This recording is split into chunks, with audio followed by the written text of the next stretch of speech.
Are we live? Are we live? Hello, everyone. Can if anyone or everyone hear me?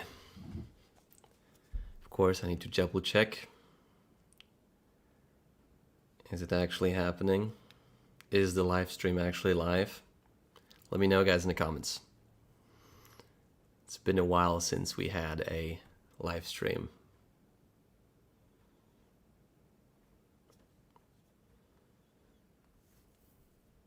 Are we live?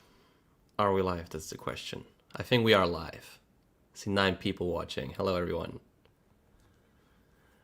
I just need to double check here on my phone if we're actually live, because that's how much of a pro I am. Okay, we are live. Sweet. Hello, everyone. Welcome to the stream. It has been a very long time since we had a stream, but now we are here. I have a conundrum. That's something we're gonna talk about in today's live stream, so I'm looking forward to that. I'm looking forward to your questions in the chat. Hello to chat, everyone. Something is still lacking here for me behind in the chat, but maybe that will unlock itself very soon. But hello to everyone that came before I started. So you came early, which is good in this situation. Hello to Yazuf-chan, hello to Roll Video, hello to William, I love the name. Hello to Finn Björk. Greetings from Denmark. I have 2 personalities, so we are 10 people now. 10 person. Yeah, welcome. I see 22 people in the stream, 38 people in the stream. Wow, look at that. We are growing in numbers. I hope the sound is all right. I hope the audio isn't too loud. As said, it's been a while since I've done one of those, but I really love doing streams. Not only if I really need to pee, I also just like to do streams here live. So good to see you. I'll be just browsing through the comments right now, so we just get warmed up a little something to talk about before I get into my banners. I have prepared a lot of banners. There's a couple of things I want to talk about. I see that is something you want to talk about. See? Boosh. Ready with a banner. A beautiful pink banner. I have a bunch of those banners ready, so we can talk about a bunch of stuff. So yeah, but we'll start a little bit with the chat. I'll welcome you very warmly here in cold Poland. It's so cold outside. It was so warm and suddenly just like boosh, forever winter of Poland. So not looking forward so much anymore to go out and ride because of the weather. But yeah, we got the extreme here, still riding. I just got out of COVID, so hopefully my voice will be not suffering, won't be suffering in tonight's stream. But I think it's all right in general now. Goliatex, hello from Warsaw. Mateusz, hello. X-Way, 210 volt wheel. Give us information. No, there is no 210 volt wheel. The X-Way is 168 volt. Do you think the Blitz is the best commuter wheel for now? Okay, already with the wheel questions. Like, that's something I really like about live streams, because I get so many questions from you guys. What should I buy? What should I get? What is the best? What do you think about this? What do you think about that? I'm like, why do you keep... that's why you keep asking me this. So that's also something I want to talk about later. Reviewing wheels in general, how the situation looks for me there for now. I have a bunch of wheels to review. I don't have as much willpower anymore as I used to, in terms of, you know, taking them apart and looking at them from the inside. Taking them apart, looking at all of the parts, like all of the wheels have some sort of downsides. And at this point, I'm just like, just give me something that works, that doesn't fall apart, and it'll be all right, you know?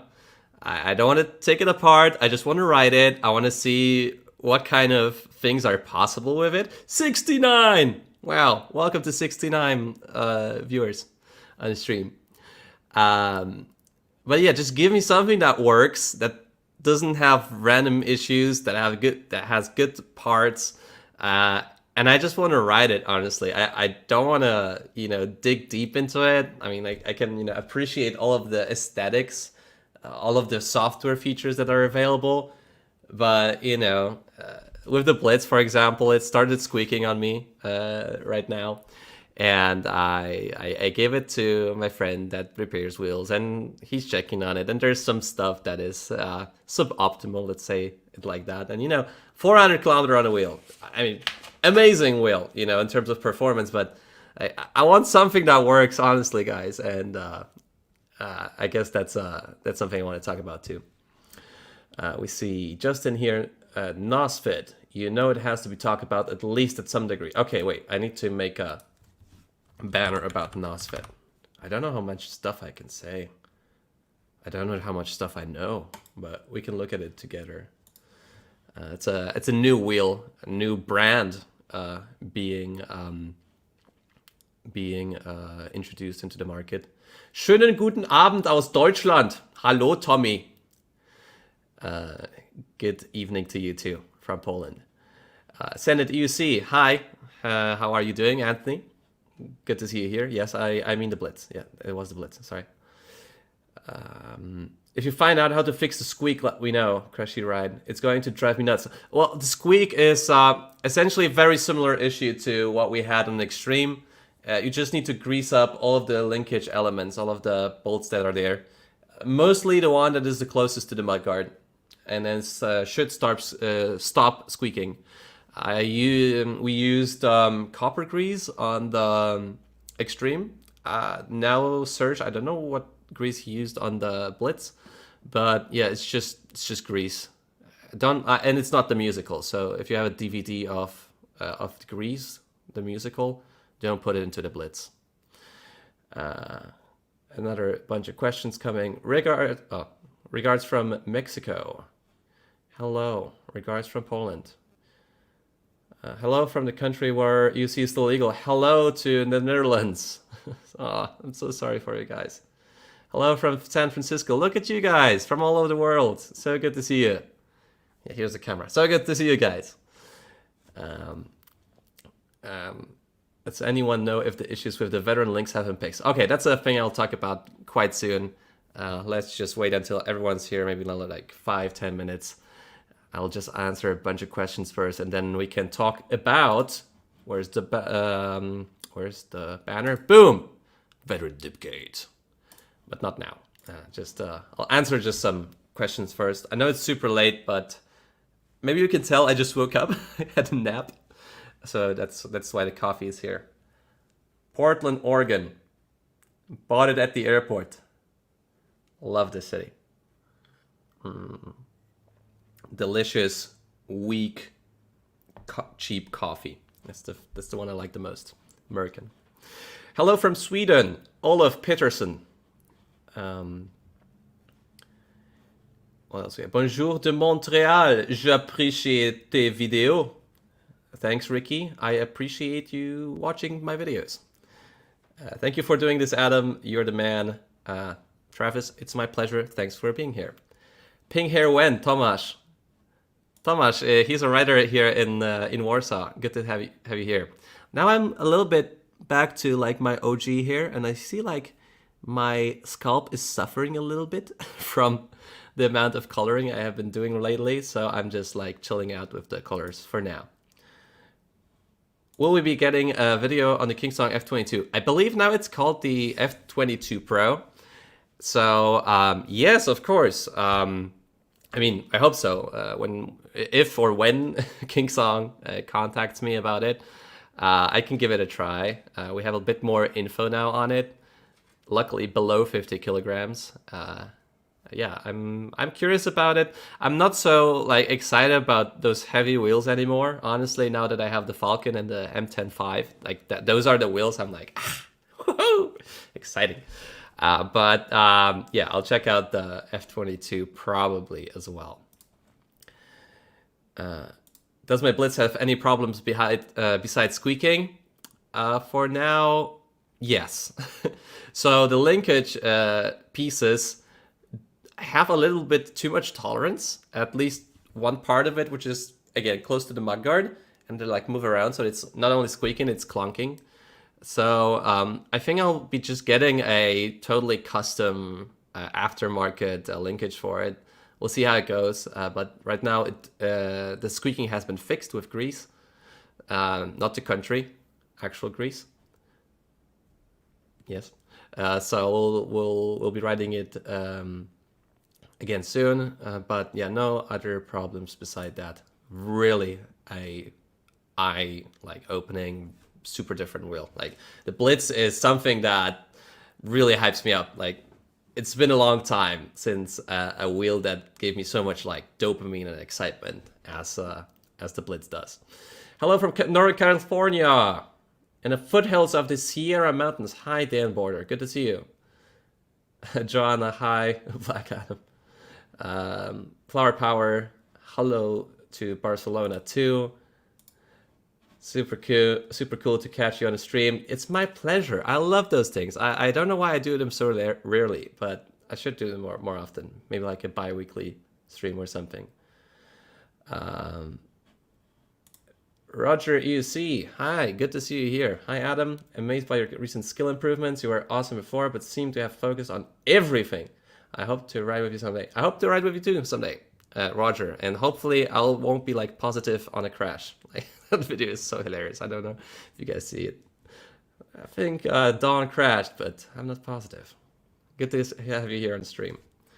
Okay, maybe another 4 minutes and then we'll get to some of the topics that I have prepared for today's stream. Looking forward to hearing your thoughts on the Falcon and the Mten5. Yeah, like, those wheels are super fun. I just don't get the price. Like the price just seems so off. It's almost like, why? They placed the Falcon so close to the Master V4, and like for a couple €100 more, why would you buy a Falcon if you can have a Master V4? Like, or you can have a S18 or a Kingsong 18L. Like, I know like the Falcon is exciting and everything, but come on, where's the value? You're welcome about the answer on the Blitz too. Okay, Tomasz, I was right away answering a question on the Begode Falcon 50S. Tomalo is also happy. He's just saying in Polish. He's Polish happy that I have a live stream. Okay, I think I catched up with most of the stuff that you guys been asking. Of course, I'll do another round of questions. I'll just look through the comments essentially every once in a while. But let's get to the banners. First thing, veteran dipgate. So as you know, recently I found out, or we found out with a bunch of writers here in Poland, that there is some sort of issue with veteran wheels and overpowering those wheels. So I tried to fix this issue, long story with veteran, then didn't work out. Then I made a video. And yet they still don't talk to me actually, which is wow. I'm not mad at them. I just want to talk with you guys. I want to improve EUCs. Like the veteran wheels are great in general, but the software and the safety has to be there. And I can help you. I wanted to help you, and I am helping you, but you guys just take it the wrong way. How come? Anyway, there seems to be, or there is an update for veteran wheels right now. The Lynx has an update. I just updated the veteran Sherman L. Maybe the Patton too, I'm not really sure. But there is an update for the Lynx especially. And this new update has a boost of 30 amps, something in those in the ballpark of that. Just essentially a bit more power. So you don't dip randomly, and the beeps seem to be fixed. At least that's what I was talking about with Gabe from Canada, Gabe Kwok. When he accelerated recently, he got beeps when upon acceleration, and that's not something that usually happens on a veteran Lynx. So it seems that the power alarms could be back. I didn't test it on mine. I just have it essentially in the storage locker room underground. I don't write it. I'm like, I like to do stupid things on EUCs, and if there's like a smallest chance of an EUC failing because of software, Like software is the thing that I'm most afraid of. Like if a MOSFET blows, like, okay, it happens. If something else happens, fine, all right. But if there's something with the software, I'm like, no, I stay away. So this newest update on the links should give you just a bit more power, and it should make the alarms more audible. So in that regard, it should be all right in terms of jumps. Like a bunch of my friends still do jumps on the links. Shibby does amazingly huge jumps on the links, and he's fine. He's just like leaning back a lot. I just don't trust it right now with the amount of falls I've seen and you know the experience I had, and just the pain of dealing with that company or that spokesperson in the company is like, it's just so tough to work with someone that doesn't want to speak with you. So yeah, I might just test it out, the software, how it looks like. Maybe I'll climb some small hills to see. Essentially, one day after I posted that video, they went out with the CEO, engineer, with Jack, Electric Dreams, to like test a bunch of the software, and they found, you know, that there is actually an issue.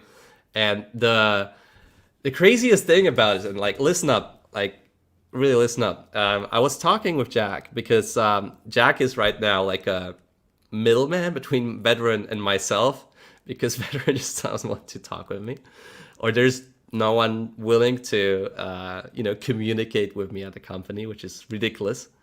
And Jack just told me like a bunch of key points about the issue, and it turned out that with the patent, they made an update where there was actually a beep and alarms when the wheel would reach like 350 amps in a burst.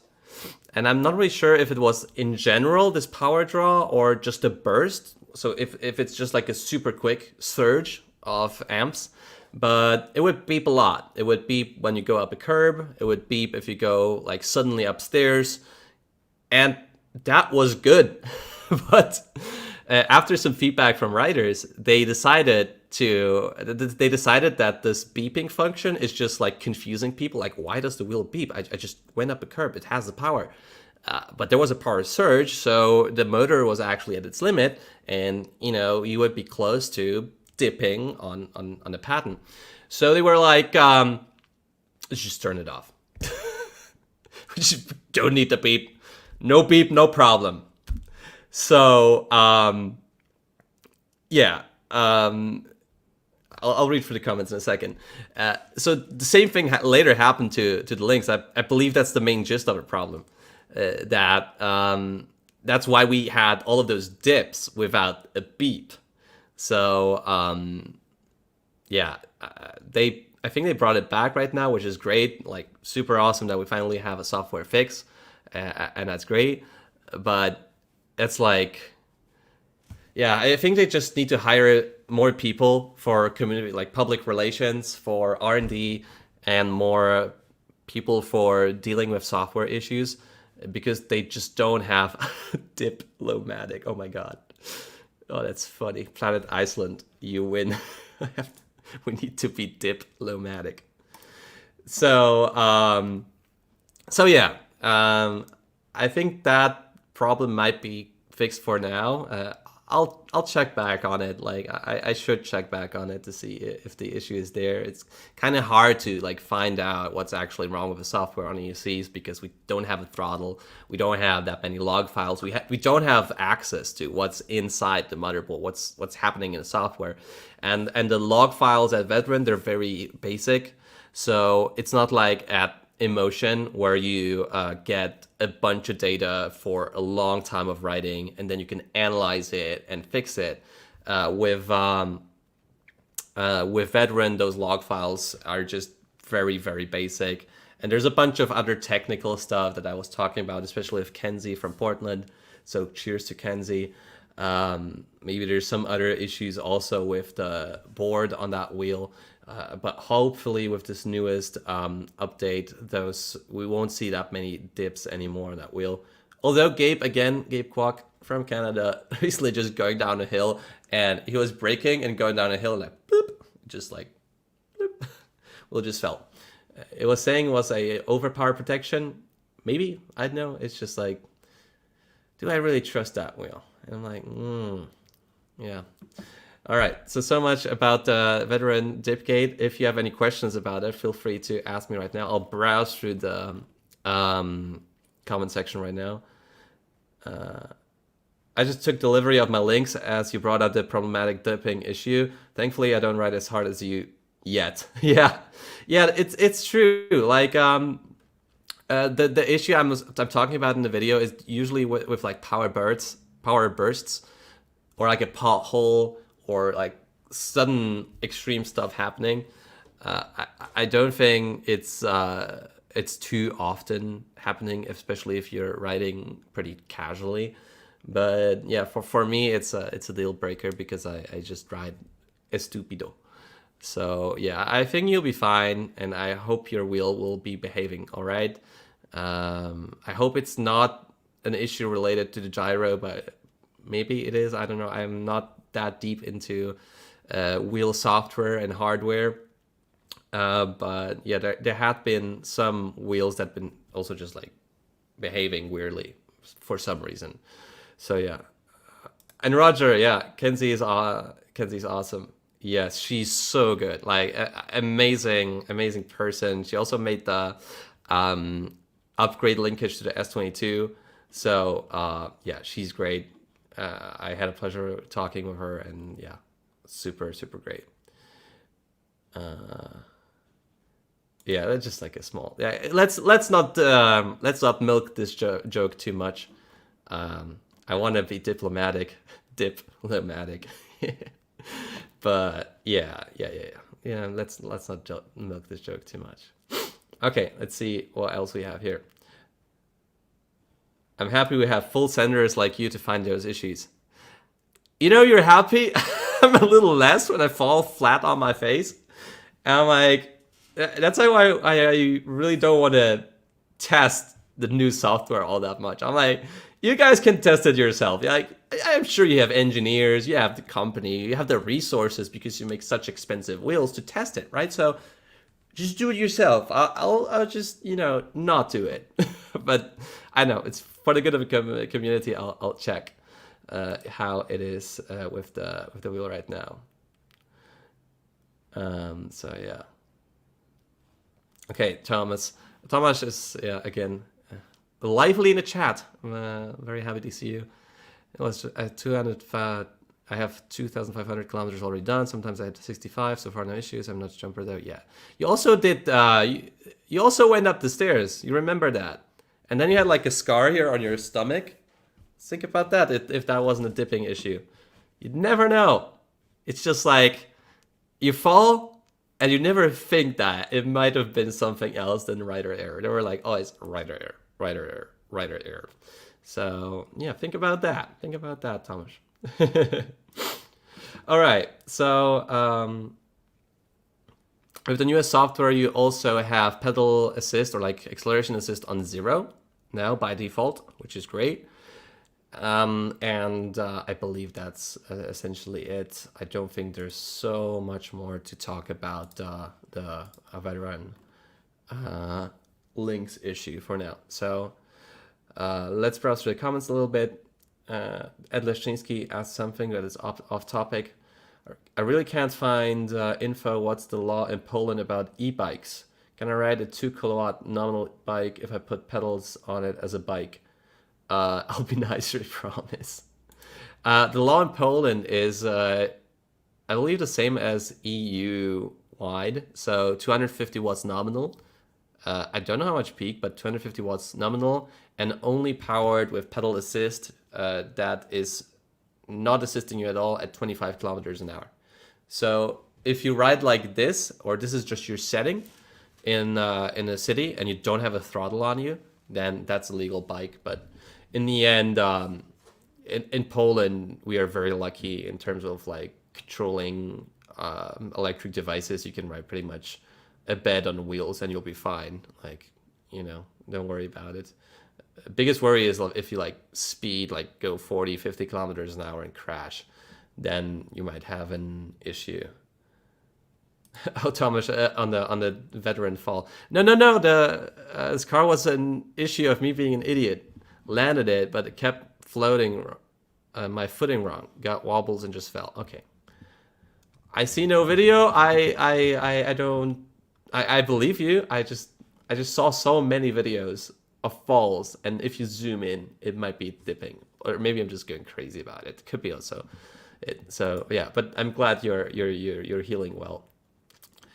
All right. Strive 420. InMotion V11 or V12?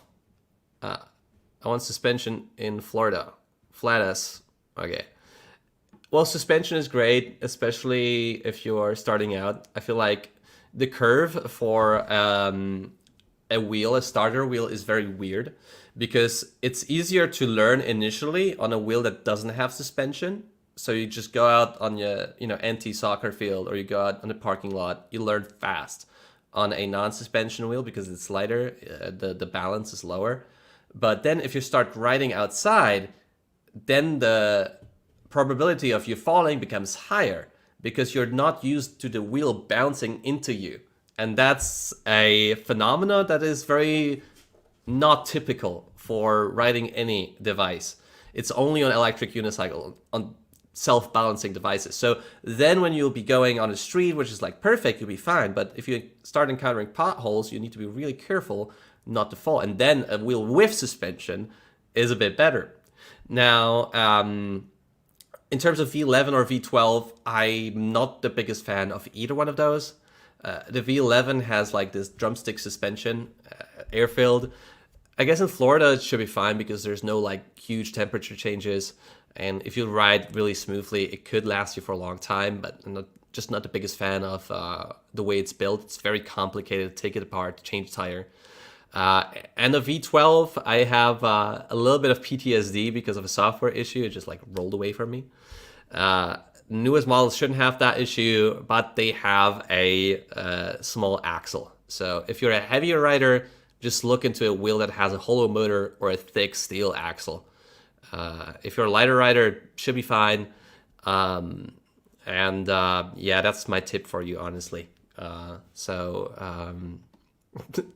guess you can thank me for nothing. I know I didn't really say anything that makes sense to you. I think that the newest Begode wheels, like a T4 or the Master V4, might be worth considering. I think they're just a bit more durable than those wheels.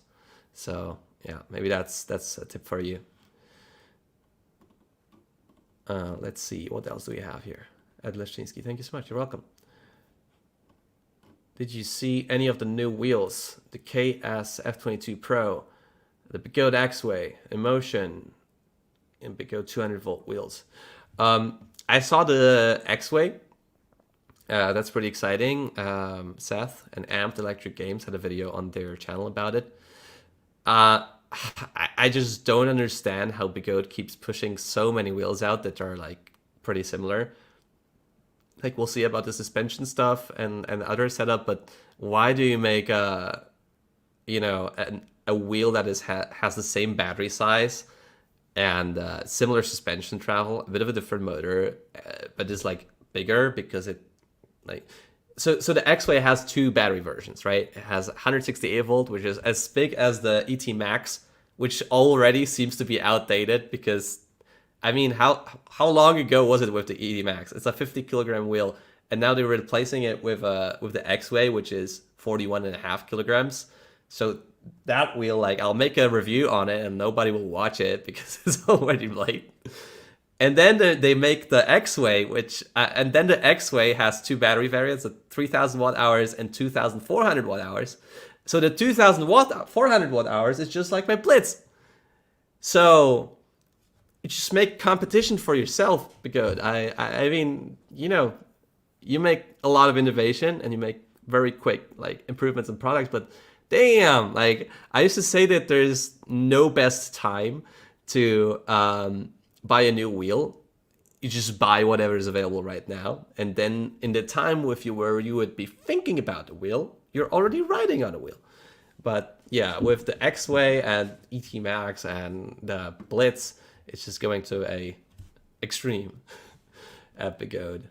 By the way, banner time. If you want to buy any wheels in Europe, One Ride EU is your shop. Wrong Way is the coupon, minus 5% off. If you want to buy anything at the One Ride shop, so head over there if you want to buy a new wheel in Europe. All right. Begode is very question. So let's look at the comments a little bit. Goofy lights. V12 gives me PTSD. All right. Okay. I have a bunch of other topics to talk about. Probably you guys are interested about the Begode Falcon. I have it literally over there, but the tire is so fat I couldn't put it on this stand. I've been riding it for the past week, I guess, and it's so nice. It's so nice to have a wheel that is like smaller and lighter. The suspension seems to be a bit too light for me, so I'm almost always riding on like squished suspension. The light is great. The front light is fine. The rear light is great. The trolley handle, super nice too. It has plenty of oomph actually. It accelerates very well.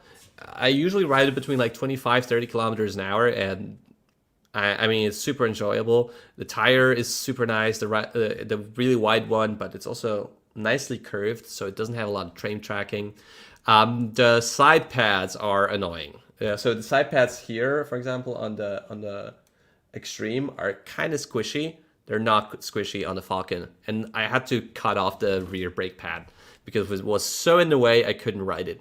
So it has no rear brake pad right now, but I still love it. It's very enjoyable. But I need to get into my professional live streaming tools, and I'll show you the screen, and then I'll tell you what doesn't make sense to me about the Falcon. So hear me out. It's I'll just try to find a site with the specs of the Begode Falcon, so you can, you know, look at the specs with me. Just a second. Boom. Okay, so we got the Falcon here. That's my screen. Hopefully it's private. Hopefully you won't see any nudes randomly. So 900 watt hours. That's not a lot of battery, and that is a high price. 2,000 euro. So you will get a discount with it, of course, with my coupon code wrongway. But what do you get? We have product details. Maximum speed is 50. The weight is 26 kilo. Capacity 910. A range we'll see, but the motor power is 2,500. So the form factor is great. I really like the screen. It's, you know, it's great to see at night, in daytime. The trolley handle works well, although this is a bit janky. This rear latch here is kind of tough to open up when you are closing the trolley handle. Here the pedals are great. The front light is sufficient. The tire here, we have an off-road tire. I have a street tire, super quiet, super nice. Here, this back pad I cut off because it's unusable, because it's just so in the way. Oh, and it has a kickstand too. Taillight, although like almost a fourth of it or a quarter of it is covered by the metal release latch. Like a bit of an afterthought, but all right. And yeah, so all of this, 2,000 euro. And my problem with this is you go into electric unicycles here at One Ride, and then what do you get for 2,000 euro? For under 2,000 euro, okay, this one is used. Okay, forget about this one. Or we have something that's new. Here, new Begode T4 Pro, 1,650 euro. Why would you buy a Falcon then? This is like so much better in almost every regard, except for weight. Then we have the Falcon itself. And then we get on a second page, 2,200 euro for a Master. Now it's discounted from 2,500, but still, you get like, you pay 500 more and you have an actual wheel which you can take to group rides, you can go off-road with. It's not a small wheel. And then you have the Kingsong S18 Pro Plus. And the Pro Plus stands for more power, and the 50S cells, I guess, and also a motor, a hollow bore motor. So for less money than the Falcon, you get an S18, which has a better trolley handle, which has a little bit more battery, I believe, which is a more stable wheel too. And the slider mechanism here is actually one of the best ones at Kingsong. So the point is that the value proposition of the Falcon is just like, I don't get it why it's so expensive. So that's my main sort of issue with the Falcon. So let me go back here to the main screen and I can answer some comments at the same time. So yeah, are they the same comments? Okay, now I can see them. Some questions about the Falcon. How Falcon compares to S18 for casual commute rides? Someone light wheel. I think the S18, I didn't ride it for forever. It has been so long. I just hate the pads on the S18. I don't like how they're like into your calves, but it depends also on the shape of your legs. But I felt like the S18 could even feel a slight bit lighter, because the tire is just very heavy on the Falcon. So and the S18 is definitely certainly better for bumps. Like the Falcon on bumps, it doesn't feel like all too comfortable for me. Like maybe I need to adjust the suspension, but you know how difficult the suspension adjustment is. You need to take the freaking top cover off to adjust the suspension. Ridiculous. So definitely the S18 for casual commute rides will be more comfortable than the Falcon. Falcon is just like cool because of its form factor. It's small and it packs a punch. So, and it might be a bit more robust. I feel like the metal construction and like the pads make it like a very fun wheel. But for the same price, I don't know if I would take the Falcon over the S18. The S18 is just like, it's a very well aging wheel, because when it came out, the S18 was like supposed to be this huge, hyper fun, like performance extreme ride, but it really just looked like it, but it never was. It's a casual commuter wheel, and for casual commuting, Raphael sur Seine, Bonheur sur Seine, can agree with me. It's pretty great. So I would actually want to try one of those new S18s out. Segment 9 is asking, will you make your own side pads? I want to. I'm currently in the works what to do about it, how to do it, with whom to do it. But hopefully, yes. We'll see about that. I really do want to have some sort of additional sort of creativity or influence onto the pads that I use for myself, because I have a very, very specific setup. So yeah. Someone's asking, should I be looking on the S18 over the V11? Honestly, probably, yeah. I mean, plenty of people are happy with the V11. There's lots of riders that enjoy it. I think the S18, but you know, get the newest one with the hollow motor and the 50S cells. And then I think it might be just a bit of more of a fun casual cruiser, still not too tough to learn on, although the pads are not really that comfortable. So maybe some aftermarket pads and you'll be good. It's not really I mean, you can go off-road with it, but it's very weak. So it's not a truly super off-road wheel that can go up like mountains and stuff. Plenty of people doing off-road with it, but I think it's the best in the city, honestly. So yeah, might be a good choice. Is there a good road tire on the T4 Pro? Does it make sense? Well, the T4 Pro seems to be a wheel that is designed mostly for city use. And believe me, guys, if you don't do like sandy off-road, if you don't do muddy off-road, a street tire is usually the better option. Especially if you go like accelerate to higher speeds. the knobby tires can just sometimes ride like sideways and you still go like straight. For seated riding, street tires are better for me too. So, you know, it always depends on what you need in the end. For me, I do prefer an off-road tire just to have the whole flexibility of going off-road in an EUC and staying on the street. But I think that the street tire is making a big comeback to the EUC scene, and I'm very happy about that. So I think that's pretty good. So let's see if there's any other questions that we can talk about the next on the subject. Okay, a bunch of you guys also talking amongst yourselves, so that's great. 135 people in the stream, by the way. 40 minutes of streaming. Great to have you guys here. Welcome to this stream. Today we're talking just a bit about a bunch of stuff that we need to catch up on. I had COVID recently.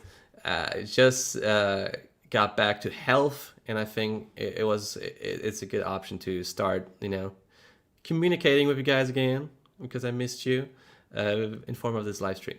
Okay, so let's talk about the Mten5. And the Mten5, can I actually take it? Wait, let me take the Mten5. The Mten5 is here. Got it. Mten5. Put it on the seat. Oh man, Mten5. What a lovely jubbly wheel. It has been so long since I could do that.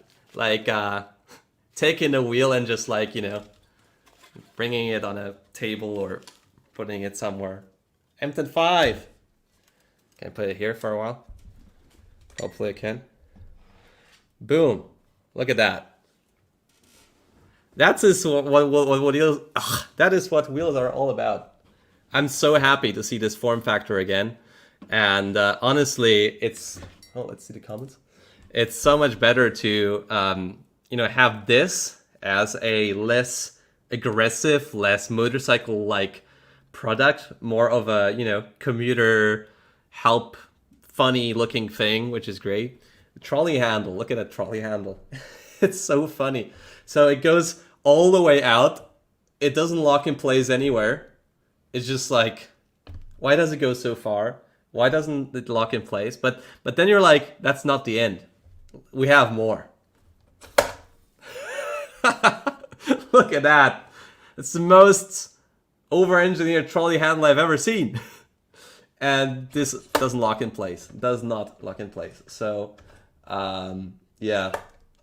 It's not the worst trolley handle. It's not the worst trolley handle ever. It does work, and you can push this thing around, but no locking things are pretty annoying. But the Mten5, all right, guys. The Mten5 is it's super fun. It suffers from a little bit of the same issue as the Falcon in terms of pricing, but you know, the front light is super fun. It looks like a friendly robot that will just maybe kill you. You don't know. And you know, the taillight, look at that. Look at that taillight. Like, they should have that in all Begode wheels. And you heard that. Boom, boom. Has a speaker inside. Look at the mudguard. Finally a good mudguard. And huge surface area for them pads. I took the pads off just to make it a bit more thinner and just put this Velcro on with the furniture tape. And I'll try this out. Super awesome pads. I mean, foot plates with studs. So yeah, I've been enjoying this wheel a lot actually. I thought it would be not comfortable because of the tire. Tire is super thick, and the wheel is it the 15-inch? I'm not even sure. I'll need to review it. I will review it. But it's been such a blessing to have this lighter wheel around to go to the store, to take it on a train, to just eat it into the car. So yeah, that thing has been great. Not too much power, not too much range, but even with the standard charger that comes with it, it's 1.5 amps. If you like stay at someone's for like 2 hours, you can charge it up a little bit and then get back home. Lots of train tracking, easy to learn, but then if you take it out on the street, easy to fall too.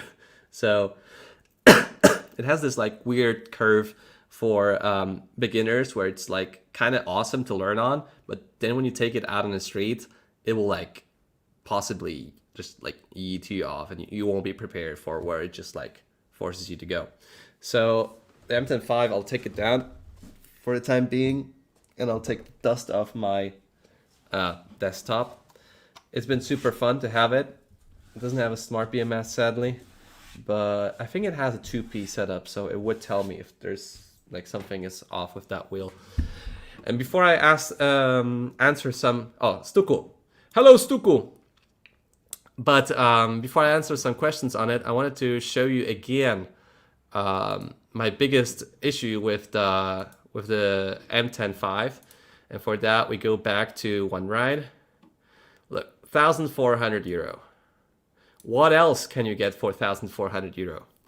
For just 300 euro more, you get a T4, which is a completely different level of a wheel. So let's check back on their site. By the way, coupon code wrongway applies for a 5% discount. Let's remember the price was 1,300 euro. What else do we have here? 1,300 euro. Okay, A2 costs about the same. I think it's a bit bigger than the Begode Falcon. That's 500 euro more expensive, not really the same price range. Let's see. We don't have any V11s here, V10s. Okay, King Song 14D, a lot cheaper, but really a different kind of wheel. Okay, we have the King Song 16S for about the same money.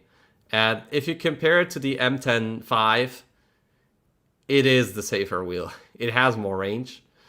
It doesn't have a hollow motor, but I don't think the M10.5 has it either. I think the V10F. Okay, they don't have the V10F here for sale. But yeah, this wheel is just a bit more of a finished, like thought through product. Although, you know, thinner tire. It isn't as great maybe for like heavier riders, but for 1,300 euro, yeah, I'd probably, actually, I don't know at this point what I would pick. But yeah, I think it should be just a bit cheaper for what it delivers. The M10.5,000. Yeah, so the 16S is actually cheaper than that. Was I right? 16S was 1,299. Yeah, let's see. Yeah, so I think this is still like the better value proposition, sort of. So yeah, that's my issue with the M10.5. It does also squeak a little bit with the pedals. I don't know why. So I'll just have a sip, and then I can look through the comments here regarding the M10.5.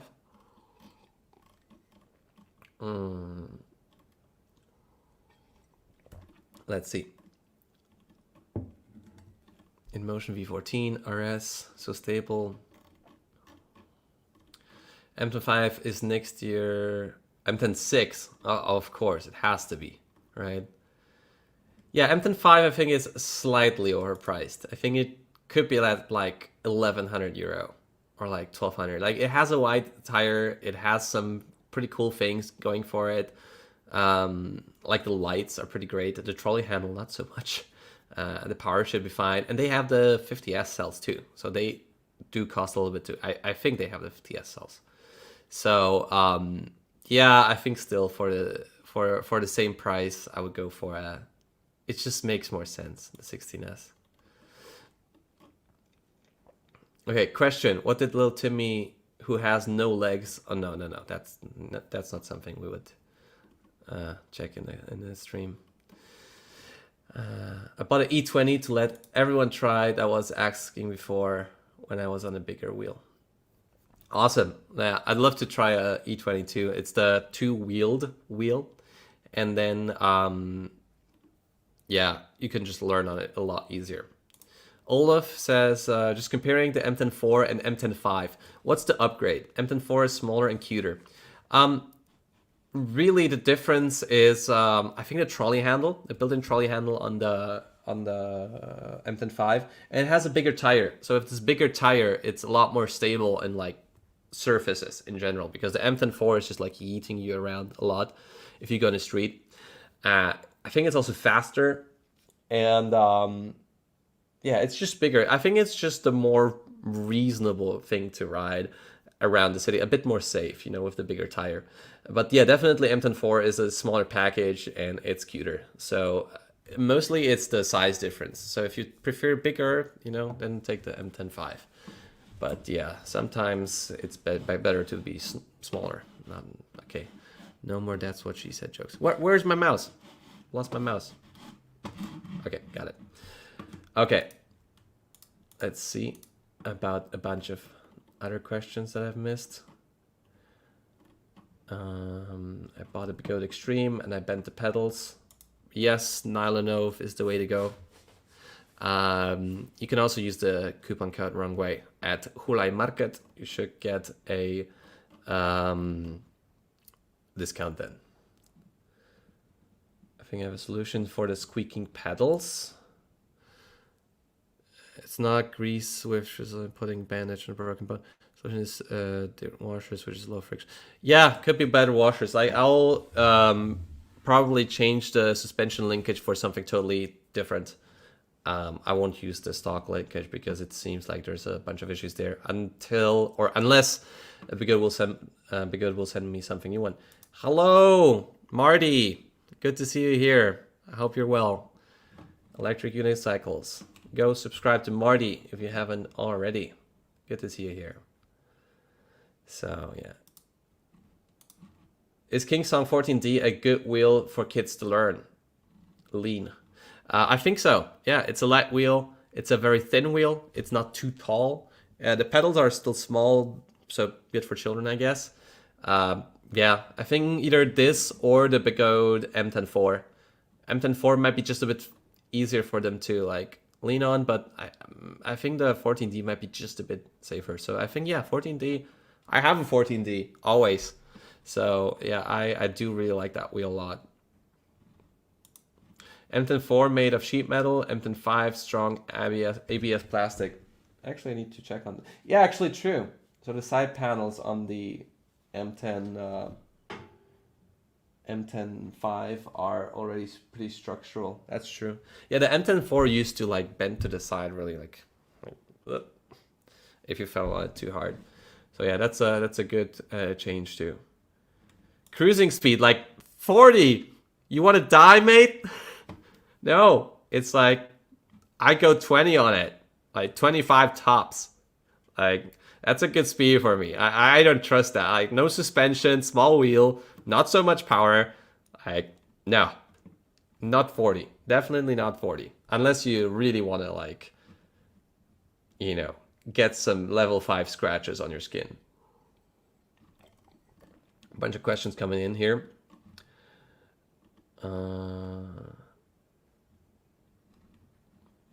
Oh, someone has a bricked M104. How can I reset firmware, like a sequence with power button? If anyone in the comment section can help Omidel, he's a long-time subscriber. I forgot what the sequence is, but there is a sequence to like reset the firmware. I sadly don't know it. I talked about that in the beginning of the stream, so I will save that live stream so you can check back at the beginning of the video to see if they fixed that, because I talked about that in the beginning of the live stream. All right. So yeah. Okay. Next topic here. More Begode Blitz. Should we talk about the Begode Blitz? Just give me a. Okay, let's be very streamery here. Give me a 1 if we should talk about the Blitz, or a 2 if we should not talk about it and go to the next subject. 1 in the chat for talking about the Blitz, 2 for not talking about it, moving on to the next subject. See the ones? Okay, bunch of ones. Telesto 2. Okay, but it's more definitely more 1s than 2s. Okay, definitely more 1s. All right, so let's talk about the Begode Blitz. Begode Blitz has been a very very exciting wheel for me, and it really like made me want to do stuff again that is like really pushing the limit of what's like comfortable for me, because the software and the power is just so dependable. But turns out the suspension linkage, not so much. Like the suspension linkage is all right, but I had to screw in all of the screws. Like on the extreme, none of the screws ever like unscrew themselves. So this wheel is just, yeah, probably I'll sell it because I have too many, but this wheel has been performing amazingly. And with the Blitz, the screws were going out from the linkage elements. So, so with the Blitz, I had to do that, and then it started squeaking. And the squeaking was mostly an issue of not having enough grease. And there's some elements that don't have a good sort of sliding element on the linkage. So there's a lot of play in it, almost like in the S22 back in the day. So my friend greased it up all around, and it doesn't squeak anymore, but it still clunks. So it's a very, it's a wheel that has a lot of sounds. So probably I will go for a custom linkage by Vince Fab, if you want to check him out on Instagram, vince.fab, and a custom, or not a custom, a aftermarket D&M shock. But for now, I'm gonna ride it as it is because that's the only sort of option I have. But there's quite a bit of play in the linkage, which I'm not a fan of. I lifted the pedals now, so they're with this 130mm setup. So the pedals are higher now, which is amazing. That's all I wanted. The balance is a lot better too. So yeah, I currently don't have it here because Serge was fixing it. I'm gonna pick it up tomorrow, and then I'm going back to the review process. But if you have any more questions about the Blitz, let me know. Yes, I have taken out the suspension block. It's a lot better now. So yeah, any questions about the Blitz, let me know. If not, we move on to the next subject.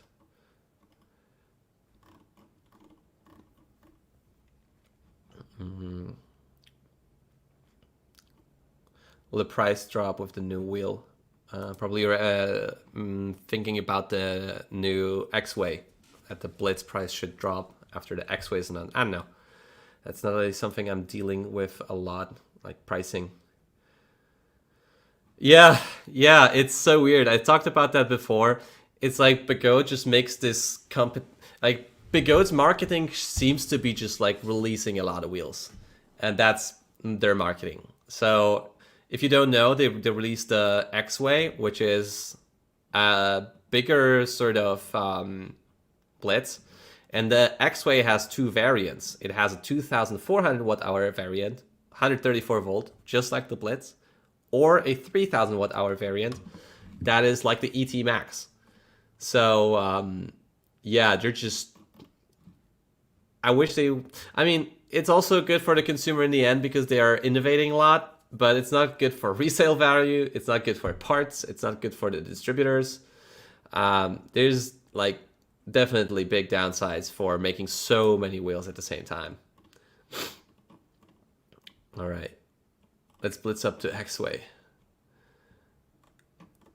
Wheels lose value so quickly. Let's see. Tiring to hear Begode all the time. No, it's not a crap brand. They improved a lot. Like I used to not like Begode a lot. There was a time where I banned Begode almost. I mean, I did ban Begode on my channel, but they improved a lot. So it's getting better. How is the ET Max so much more weight? The ET Max just has a lot more CNC metal, and it has a lot more. I think it has a heavier motor, and in general, it just uses heavier parts. That's why it's heavier. All right, good for a consumer, but they could concentrate on perfecting the ones that they put out before adding new ones to market. Yeah, I think so too. People ask about the Blitz durability. Well, as said, small issues or issues with the suspension or linkage. Oh, by the way, the air shock, air is leaking, so that sucks too. So yeah, I think Begode should just use aftermarket shocks. I don't think they should develop their own shocks. They're like super heavy, and yeah, mine is leaking air, so that's another issue that I have. Not not the best start after like 500 kilometers, although I was pushing it for its paces a lot. I will ask Begode if they can send me a usual shock, not air shock, because those, you know, it's tougher to just break a spring than have some air leaking out of the suspension unit. Yes, they should, but without LG M50T cells. But yeah, if I ever get through making a wheel with Begode, that's the direction I want to go. Like a cheap, powerful wheel that charges quickly, that is light, and has like a very good build quality. That's what I would want to do. Especially cheap and good build quality. No suspension, easy to, you know, disassemble, easy to work on, not too much volts, could be even 84 volts. So yeah, that's that'd be super cool. Hi from Quebec. Boom. Here, crashy ride. I guess the name is appropriate. I've crashed my Blitz several times and nothing important has broken, which is surprising. I didn't think it would handle crashes well at all. Yeah, that's the thing. Even the screen doesn't break. Like it's a pretty durable wheel for how, you know, fragile it looks. I think it's just like they made a choice with the front LEDs, and the front LEDs have this plastic that doesn't look like durable at all, but it's a durable wheel in the end. So yeah, Robin, I saw your comment with the grease. Yeah, but you know, it's not so easy to put washers. They have just like different sizes of holes in there. But yeah, I will get probably a custom suspension altogether for the Blitz. Boom. Begode should release a fast ace. License fast ace from Librachem while they still have exclusivity under contract and min mistakes move on. Yeah, or they could just use like shocks. Like the V14 actually has a fast ace shock. So they could use a damper by Fast Ace or D&M or whatever. They don't have to like try making their own work, the one with air suspension. The air suspension ones just can't keep breaking. So I think it's as easy as, you know, taking an off-the-shelf bicycle or motorcycle shock and calling it a day. And still, at the end of the day, it's easier to have a non-air suspension shock because they don't leak. And then also in the winter, it's better to have a oil damper or like spring damper because when it gets cold, it's easier for the air to leak. So I think they just should use an off-the-shelf part. Don't like use your own ones. All right, I think that's as much as about the Blitz as I can talk. Okay, just 2 Begode wheels to go that I have. I mean, one of them I have, the second one I don't. Begode ET Max, I will probably soon release a review on it, probably within the next 2 weeks, hopefully. It's been really awesome to ride on it. It has been such a great cruiser. And honestly, every time I get on that wheel, I'm like, damn, that's so nice to ride. It has a longer shock than the Extreme, and you can feel it a lot. It's so freaking comfortable. And it's really just so nice to ride. It's so well balanced, and it's so fast too. Like, you step on that wheel and you're like, wow, I'm going into like outer space. So the first weeks when I was using it, I had to actually stop accelerating too much and going fast because I felt like, okay, I just go in the street. Like, what's the point of using the bike path? I'm just too fast. It's such a powerful wheel. Like, it's crazy. I tried taking it off-road. Off-road, it doesn't behave so well. I put an off-road tire on it. I think it's just too heavy. Especially once you lose grip, it just like, poof, you go. It's 50 kilos. It's tough to control it, although there's riders across the world. I think Doug's EUC adventure uses one and he is very happy with it. For me, it's too heavy. It's too big of a risk to fall and like be smashed by a 50-kilogram behemoth. But it does perform off-road like acceptably good enough for me, especially with the off-road tire. The street tire is the better option for it, I think. It makes it just so playful and so nice to lean on. I need somebody to lean on. I have the off-road tire right now just to make it a bit more universal, but maybe I'll even go back to the street tire. And maybe I'll also go back to the lighter spring. So Begode sent me a 900-pound spring and a 1,300-pound spring. And for a 80-kilogram rider, if you were thinking about the ET Max, the 900 spring is actually better, the 900-pound spring. It's just so comfortable. It's just eating the bub so well. The suspension travel is just so big. It's so good for seated riding. Honestly, again, every time I get on that wheel, I'm like, wow. And it's so controllable. I gave that wheel to quite a bit of my friends, and they were always like, wow, this is 50 kilogram? I don't feel it. I can control it so well. So it's a very niche wheel. It's an expensive wheel. Let's see actually what's the price on it. I won, right? We have it here somewhere, ET Max. Should be somewhere here. 3,000 hours. Here we have the ET Max, 3,700 euros. So it's still cheaper than the Lynx with a lot more battery. And I think better in general accessories, features, like the pedals are better. Kickstand is, more usable, doesn't get in the way. The light isn't so blinding. Sort of built-in seat, but, just made of plastic. But yeah, the ET Max, like, it's such a niche wheel, but it's so nice to ride. So especially for heavy riders, if you're considering a wheel, ET Max is awesome. For longer rides, although not as long rides because the battery isn't that big. I think I had like 110 kilometers of range on it. It's like weird. It's almost like the perfect wheel for a heavier rider because it just has so much power and it still isn't like super extra galactic expensive, but still already very expensive. And it has great comfort. So I don't know. Very weird wheel. It's almost like the V13 for me, but at the same time a lot more usable. And the trolley handle is like fine. You can use it. It's it's not the best one, but it's very usable. So Javi says for jumps, yes, it's better definitely with the heavier spring, but I tried to jump with that wheel, but for me it's just too heavy, too big of a danger to like slip and fall. And with the 900, it's been just so comfortable to ride around the city. Okay, someone who's doing delivery. People were considering the Lynx. Sherman is still fine. Yeah, Sherman is also just such a nice form factor. So yeah. Begode should license fast days. Okay, so yeah, so much about the ET Max. I don't think like. Do you guys have any questions about the ET Max? It's just such a niche wheel. Oh, Felesto is asking. We're doing a selling stream right now. Are you going to sell it soon? I'll be willing.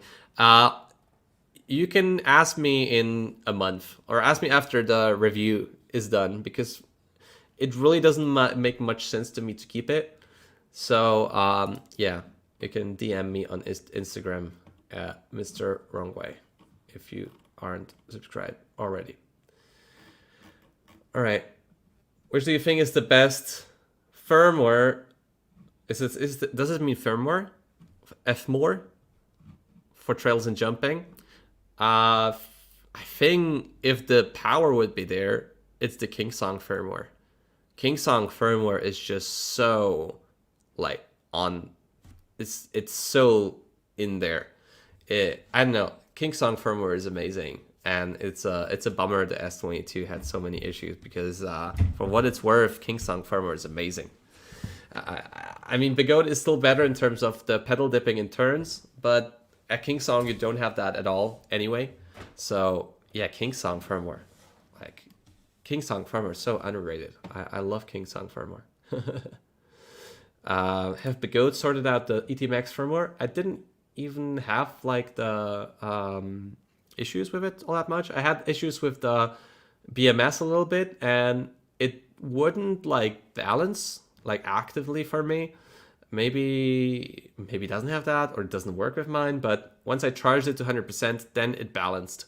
So that was the only really issue I ever had. Like initially when I got it, there was like a beep from the BMS coming, but yeah, no sign of that anymore. ET Max versus V13, which has more range? ET Max for me had more range, I think. I think it has slightly more, but not much. Very similar, although the V13 is a lot better in terms of stability at high speed. So yeah. Let's see. Love your content. Yeah. There's... Okay, something about... Okay. Long comment. Sorry. I would need to read through that too much. If you could make it shorter, I can answer you the questions. V13 minus suspension. Booyah! Let's talk about that. Freaking awesome. Love the V13 without suspension. So much fun. We need more non-suspension wheels, honestly, guys. It's been so much easier to work on wheels if we don't have suspension. So many less issues. Oh boy. At least like give us a choice, because all of the new wheels, the big wheels, have suspension. Like a 25 kilogram performance non-suspension wheel, I'd be all over that. All right. Hello, do you think riders on X-Way and Blitz wheels take over the links on upcoming EUC competitions? I don't know which competitions you mean, like racing or off-road. I'm not really so much into that scene anyway. I know that the Lynx is like winning there currently a lot. So maybe, I don't know. It depends on their software really, but the team seems like the power is there. Just not so many riders yet having their hands on both Blitzes and X-Ways. So yeah. All right, good. Next topic, last Begode wheel here on the list. Begode X-Way, that's the new wheel by Begode. It looks the same as the Blitz. I don't think I need to. Do I need to show you a picture? I think the only one is on the video by Seth and Amped Electric Games. So maybe I just go to YouTube real quick and look for that video. Begode X. I don't even know if it's an X or like your ex girlfriend. Oh, it's actually just the X. Okay. So I'll turn off the sound here, and maybe I'll show you the video about the X-Way. I think I can do that and do commentary. So just a second, I have the video up and running. Let's watch it together, guys. Boom. That's the X-Way. I have the sound off. So pedal is the same as the Blitz. Same light as the Blitz. I am not sure about that. Like the, see that? Wait, where's the charge port? Charge port near the crash handle. Like, isn't the crash handle supposed to like break when you fall? That's the charge port. Not really sure about that. Nice display as we have on the Blitz. Super cool. And a seat, built-in seat. Phenomenal. Splendid. And it's also a trolley handle in disguise. So yeah, a bigger wheel. I can't imagine how big this wheel is, honestly. The Blitz is already big, and that's even bigger because it has... oh, wait, was that a small dip? I think it wasn't. Maybe just tiniest bit of dips. Oh yeah, a little bit. Okay. But yeah, I think this wheel will be just huge. Look at like how high up the wheel is. So here Seth talks about the wheel. E-Ride Live, you can subscribe to him as well. I'll just browse to it. You can see big handle here. Batteries a bit lower than the pedals. But yeah, I think the main thing is just like how big will this wheel be? And will it make the Blitz obsolete? But I don't think so. The Blitz will be still lighter in the lighter battery option, and it will be smaller. I'm telling you guys, like for me, the biggest thing is like how big will this chunker be? So X-Way, you see both variants, 3000 watt hours, 2400 watt hours. I guess different motherboards then too. Super fast, free spin speed, like ridiculous. I love those pedals with the bigger studs now. They're really awesome. 7000 lumen, no, it's not 7000 lumen. And then you can adjust the suspension. Oh, wow, look at that. Did you see that? Actually, that's something I didn't notice. So you can change the geometry just by spinning a screw. That'd be super exciting. Wow, look at that. And the spring shock, that's better than the air, I guess, in terms of, you know, long-term durability. Super awesome, quick. That's something that we'd expect. One-footed riding, amazing. And no tail kickstand, at least not in this video. Maybe it was somewhere earlier. And that's basically it. So that's the Begode X-Way for you. I go back to chat, because I missed you guys. And let's see what you guys think about the X-Way. 41.5 kilograms, yes, for 3000 watt hours, and 37 kilograms for 2400 watt hours. So still heavier than the Begode Blitz. Yeah, he boosted it on a takeoff. Yeah, so agree. And that's great because you can do it. You won't like flip frontwards. Strange name choice. X-Way. It's a very popular East. Yeah, that's true. But Begode naming scheme just doesn't make any sense. You have the Extreme, then you have the Mten5, then you have a T4, but then you have a Master Pro. Like, least consistent naming scheme, I guess. So, yeah. And also, why would you, like, call it the way of your ex? Like, it doesn't make sense. Do you want to go back in memories and, like, revisit this? People are excited about it.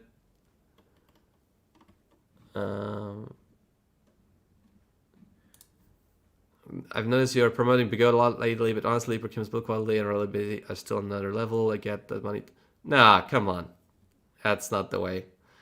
If you've been subscribed to the channel, then you know that this is not the reason. I have the Sherman L, by the way. Probably next week, or hopefully this week, but no. Next week, I'll do the Sherman L first impressions. It's all for sales, people. Wake up. It's not. I want to talk with you guys.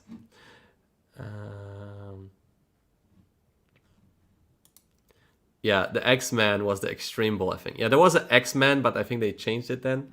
And maybe they were trying to refer to the Moto X or something. Yeah, it's the naming scheme of Begode doesn't make any sense. Albert! Hi, Albert. We need to make a... Or maybe it's Christine, I don't know. We need to make a stream together. If you don't subscribe to 2 Cells 1 Pack, go do it right now. Sorry I'm late. Don't worry. That's what she said. Okay, it's Albert. Cool. We should do a stream together, Albert. It's just so funny. You guys would enjoy it a lot. Maybe that's something that we'll do in the future. Good to see you in the chat, Albert. All right. Wrong way is X-Way. That's something I don't know how to answer. I don't know who's making the best controllers for one wheel. If you mean the one wheel, if you mean electric unicycles, I also don't know. I like the Begode one, I think, the most right now. Or InMotion. InMotion is like really high-end. Albert is the man. 2 Cells 1 Pack rocks. Love your content. That's what I'm saying. Oh yeah, there you go. Look how much love for 2 Cells 1 Pack. Sick. Thanks for all the support. I'm done for a live stream anytime, wrong way. Okay. Let's talk about that later. Maybe we can do it like next week or something. Or in 2 weeks. That'd be sick. Like, it takes a lot of effort for me to start something, but once I get going, then we can do it. So that'll be super funny. It would be a literal, like, I don't know if we would even talk about wheels. It would just puns all the time. So yeah. 2 cells, 1 pack is the only reason I was able to disassemble my Commander Mini. There you go. Look how much love for 2 cells, 1 pack. F in the chat. F in the chat. All right, banners. We're through with Begode. I have the veteran links. What's happening with the veteran links? Oh yeah, we could do a tier list of wheels in that live stream. Oh, we could totally do that. We would not agree so much, but it would be very entertaining. So, my veteran links, the review process is over. I don't trust the software all that much anymore. A bit of trouble communicating with the company, so I don't know. I have it listed up for sale. If you want to buy it, you know, let me know in my DMs and Instagram or something. For now, I'm like, I'm not. I don't want to use it for extreme stuff. So listed up for sale right now. That's the state of things for now. Oh, I have it. Veteran Sherman S. No, Veteran Sherman L. That's what I wanted to have. In terms of Veteran Sherman L, I have it. It's right there. And this will be the next video on the channel. I want to make a first impressions of the Veteran Sherman L, and I want to combine it with a range test. So I think I'll go about definitely over 150 kilometers, and that's something I want to combine with the Veteran Sherman L first impressions. It has been so lovely to ride this thing around, not as like a super hardcore off-road wheel, just as a, you know, commuter wheel and, you know, going around the city wheel, never worrying about, just turn off the AC, never worrying about the battery state wheel. So Sherman L, no, the form factor actually is amazing. I think it's honestly like the most exciting maybe proposition by you know, Veteran right now. Yeah, because it's not big at all. I think it's even smaller in terms of like footprint than the Lynx. It's like a bit longer, but because it's still in the shadow of the wheel, the motor itself, it doesn't feel big altogether. It doesn't feel all that like heavier than the Sherman S either. I really thought that this would be a wheel that I won't enjoy and it will be too heavy and too annoying to ride. But with the street tire and acceleration assist, I'm enjoying it a lot for like longer rides, and it's still not super big. So yeah, it's very exciting actually with the Sherman L. It feels like a suspension Sherman. So better, I like it a little bit better than the Sherman L because sorry, it has a better kickstand. It's not so much in the way, and it has, you know, a smart BMS, and it also has more battery and more range, and acceleration assist is really like the biggest issue, because the biggest upside, because it's just so much easier to accelerate with the Sherman L than with the Sherman S. So hopefully they can add acceleration assist to the Sherman S too. So yeah, Sherman L, quite enjoyable, and the review or like first impressions should be out pretty soon.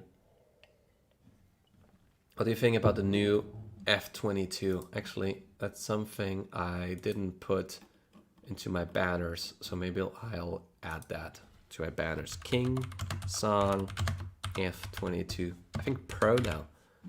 It's crazy, like they didn't even release a wheel. It already has a Pro version. Sing us a song with the Begode beatbox. Oh, I don't have the right Begode wheel for the drums. The ET Max is there. Maybe next time I'll do I want to buy an electronic drum set too. So that's another topic. Acceleration assist is such a strange concept for me. Someone who doesn't even ride with power pads, I'm like, yeah, definitely. Like, try it out. It just lets you lean a little bit with the wheel, and then it like grips. It's so good, honestly, especially for heavy wheels. So give it a shot, but you know, try it maybe 50% in first, so you don't like eat yourself off the wheel. But yeah, super cool. Turn it off for off-road, but like riding around the city, acceleration assist is awesome.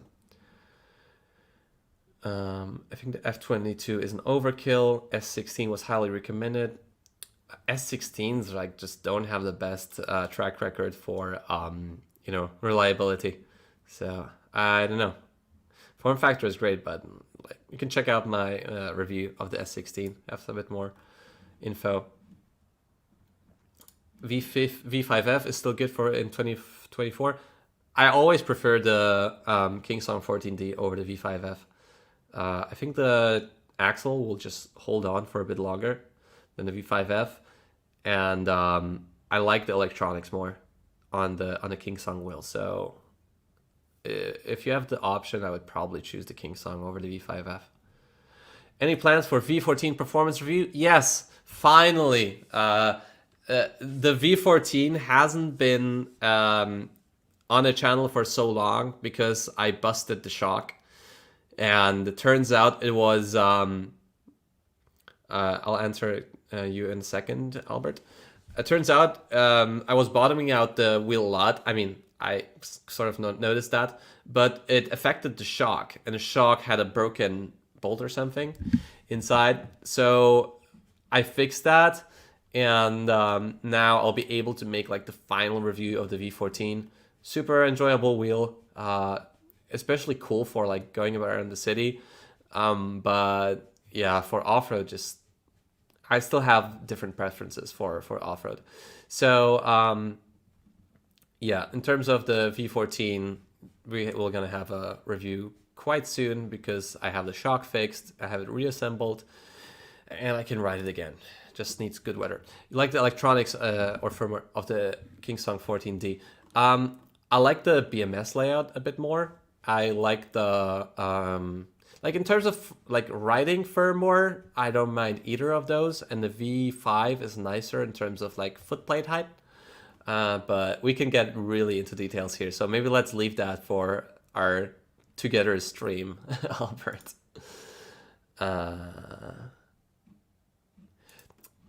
How important is it to upgrade the ET Max stock pads for something else? And what would you recommend? Well, the thing is, you don't only need to upgrade the pads, you also need to get a fairing plate. So I actually have still the stock pads on the ET Max now. I got myself a fairing plate, but in the end, I need to make some adjustments to it, and then I'll put some pads on it. For me, the best setup for it is pads that have a good acceleration pad. So you can go with either, like my favorites are kinetic pads by Nilanov. You can also try Grizzless. I just prefer the kinetics a bit more in terms of like their shape and stuff, but maybe the Grizzless will stay in place a bit better. For a heavier wheel, it's pretty important. So yeah, those are my favorites, but you just need to have a fairing plate too, and that makes the wheel wider. So it depends what you do. If you do a lot of off-road, yes, get some aftermarket pads. But if you just do street riding, I actually probably will keep the stock pads now on it, unless I do something with the fairing plate. So yeah. I didn't ride the InMotion V14S yet, no. Low-key, best feature of the Blitz is the pre-cut Velcro on both sides. Yes! Amazing. I do agree. Okay. Cool. All right. Next subject. Wait, I'll just go to Sherman L. I don't know if we should even go through all of this. Okay, V14, I talked about it. Busted the shock. Shock is repaired. Soon I can make a review on it. Very enjoyable to ride. I think the batteries are a bit too low for like super heavy off-roading. The kickstand was in the way in the back. I had to remove it for off-roading. Awesome software for jumping. Great to go around the city. Amazing trolley handle. Amazing front light. Amazing tail light. Although the front light seems to be a bit dimmer right now. Maybe it's getting used up. I don't really know. But yeah, V14, pretty solid. I think the motor is very well sealed too. It's just like a lot of like corporate stuff going into like releasing a wheel at InMotion. So there is no emotional damage for the rider. So yeah, V14, quite enjoyable. There's also the new InMotion E25. I don't know if you guys saw it. I don't know if there's like any pictures of it floating around on the internet. Let me check real quick. I didn't prepare. bad YouTuber, InMotion E25. It's like this small, oh yeah, it's here. It's like the small wheel by InMotion that has suspension, and it will be also light. So we have a pre-order here. Well, let's see. Okay, we have a picture here. Boom. I'll show you the screen. So this is the InMotion E25. Can I make it bigger? Oh, electric unicycle, the dork. Fitting. So this is how it looks like. It's a big suitcase. It has smart tracking. It's lightweight, and I think it should be lighter than the Falcon. So great taillight, kickstand, UL certification for the battery, which is amazing. Like all of our EUCs should have that. Smart BMS also, Bluetooth speaker. I mean, not the most important thing, but cool to have here. Ambient lighting, adjustable headlight, also with daytime running ring, super awesome. Waterproof rating. So yeah, maybe this will be like a good entry-level wheel again if it has the price right. So I'm pretty excited actually for this one. InMotion reached out to me for me to test it, but I said yes, but they didn't reply back to me yet. So maybe in the future, InMotion can get back to me and like we can test this wheel out and check it out. Okay, 2 cells 1 pack says it should be lighter than the Falcon. Yeah, I think the only thing about it will be it's big. Why are people hating on the design of it? I think it looks cool. It's a suitcase, but it's a good suitcase. It's like a Samsonite. All right. I think it's pretty cool. I don't know. I don't get it. I like the wheel. Are there any IPX8 waterproof EUCs? I don't know. I don't think so. It looks like a retro fridge. Retro fridges are beautiful. You need to take that into account. It looks like Thunderbirds. I don't know. I don't think it looks like Thunderbirds. I think it just reminds me of a good Samsonite luggage with a light, and that's not a bad thing. Like, look at it. Like, it's a good design. Like, look at the lines. I know it's a square. The only thing for me is like probably it will be big, which is not the best, but look, even the trolley handle on the top, it's probably integrated into the handle itself. Retro futurist. Yes, retro futuristic. I'm into it. It's a big M10. It's true. It's yeah, I like it. So InMotion E25, pretty cool wheel. Can't wait to get my hands on it. So yeah, what else do we have to talk about here? Okay, now I have just some more. Okay, a bunch of people. Okay, I have a bunch of more like lifestyle, my life related stuff to talk about. So I'll get into that later. I have just 2 wheels more here on the list that I should talk about. One of them is Naset, and that's a company that just came out with like a new wheel. I don't know if I can like find any pictures of it. I think it was just in Facebook. Is it anywhere here? Naset Apex 1 or something. I think it's based on the veteran wheel, and there's just like not many pictures of it floating around. I think that's one of them. Let me show you. Like, that's one of them. I don't know. I'm like, I don't know. It's a new company. We'll see how it goes. Just give me a product and then I can talk more about it. I have not really much to say before a product releases. It's important to keep the, you know, after sales of a product. It's important to have like a customer service. So that's just very important to me. So yeah, it will be 151. Okay, so it's essentially a veteran links with yeah, that's a light, with a different body. There were more pictures of it, but they were on Facebook. I can't go on Facebook here. So Yeah. Any update on the Librkim pedal dipping? I will save the stream. You can look at the beginning of a stream. I talked about it then. So yeah, there's a new software update and it should be better. I didn't test it fully yet. 4 pictures, you can draw the whole wheel.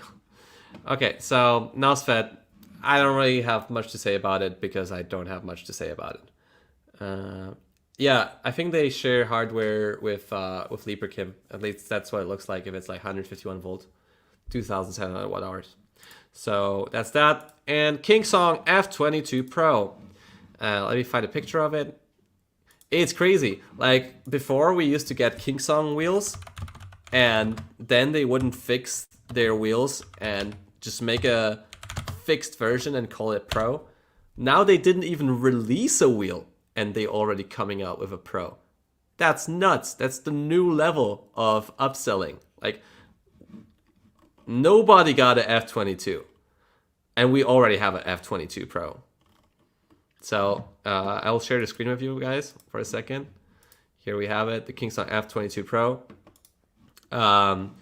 It looks like a Veteran Lynx, just with 4 suspension pieces. I'll be eager to test it out, but it's super heavy. I think it'll be around 46 kilo.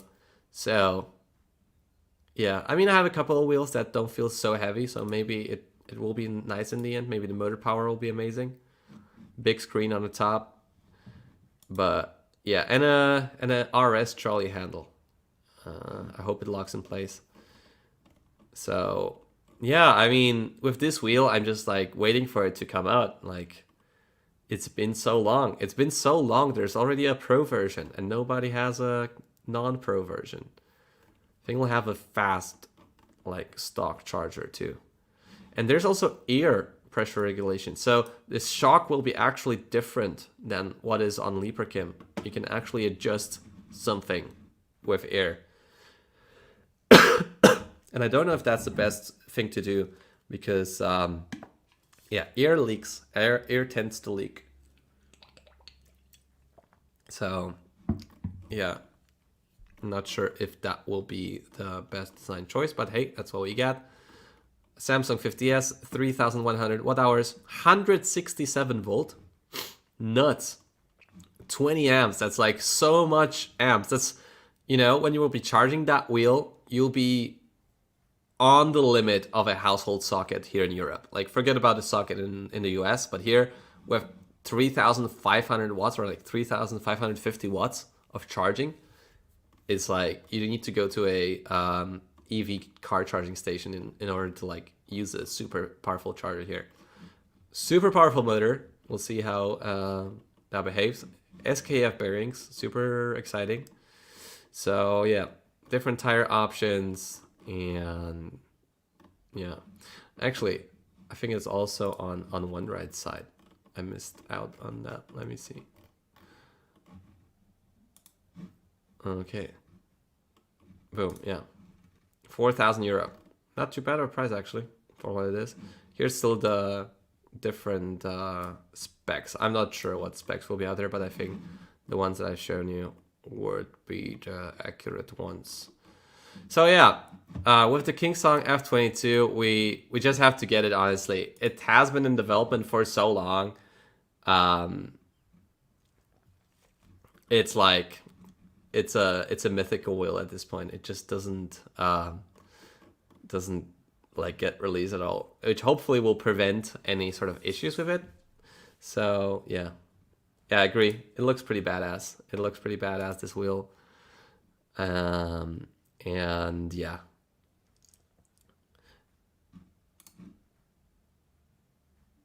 F22 trying to fix what Librkim had not broken by the looks of it. I think it will be just better in terms of steering because it won't have this, you know, bendings almost, or like this. How do they call it usually? I just forgot it. Maybe I streamed for it a long time.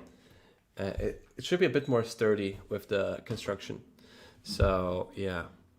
What about this new Panther? There's already a new Begode Panther wheel? Oh my god.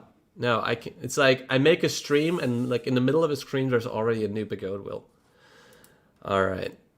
So, any more things about the F22? What do you think about the lunatic riding and jumping with? Kamil, also a rider from Poland. Yeah, you made pedals, like clip-in pedals for your veteran links. Go check out Kamil. His tag is chaos. Maybe I'll show you guys on my phone. We were talking. I wanted to test the clip-in pedals as well, but I have just a bunch of stuff to do. But if you want to check out Kamil, that's his Instagram, chaos, and he has a bunch of videos with riding clipped in. So I think it's very interesting. It's awesome to have your feet not move around within the pedals. So yeah, I want to test it, mate. I'm just super busy, so yeah, didn't have the chance to do that yet. Yeah, 2 cells, 1 pack. You can I can connect you guys. Kamil has a pretty good method to check out the. Yes, I've been thinking about it for almost the same time as you, Albert. So he just did it, which is awesome. So yeah, check out Kamil again if you want to see some footage of him riding with clip-in pedals. Chaos on Instagram. All right.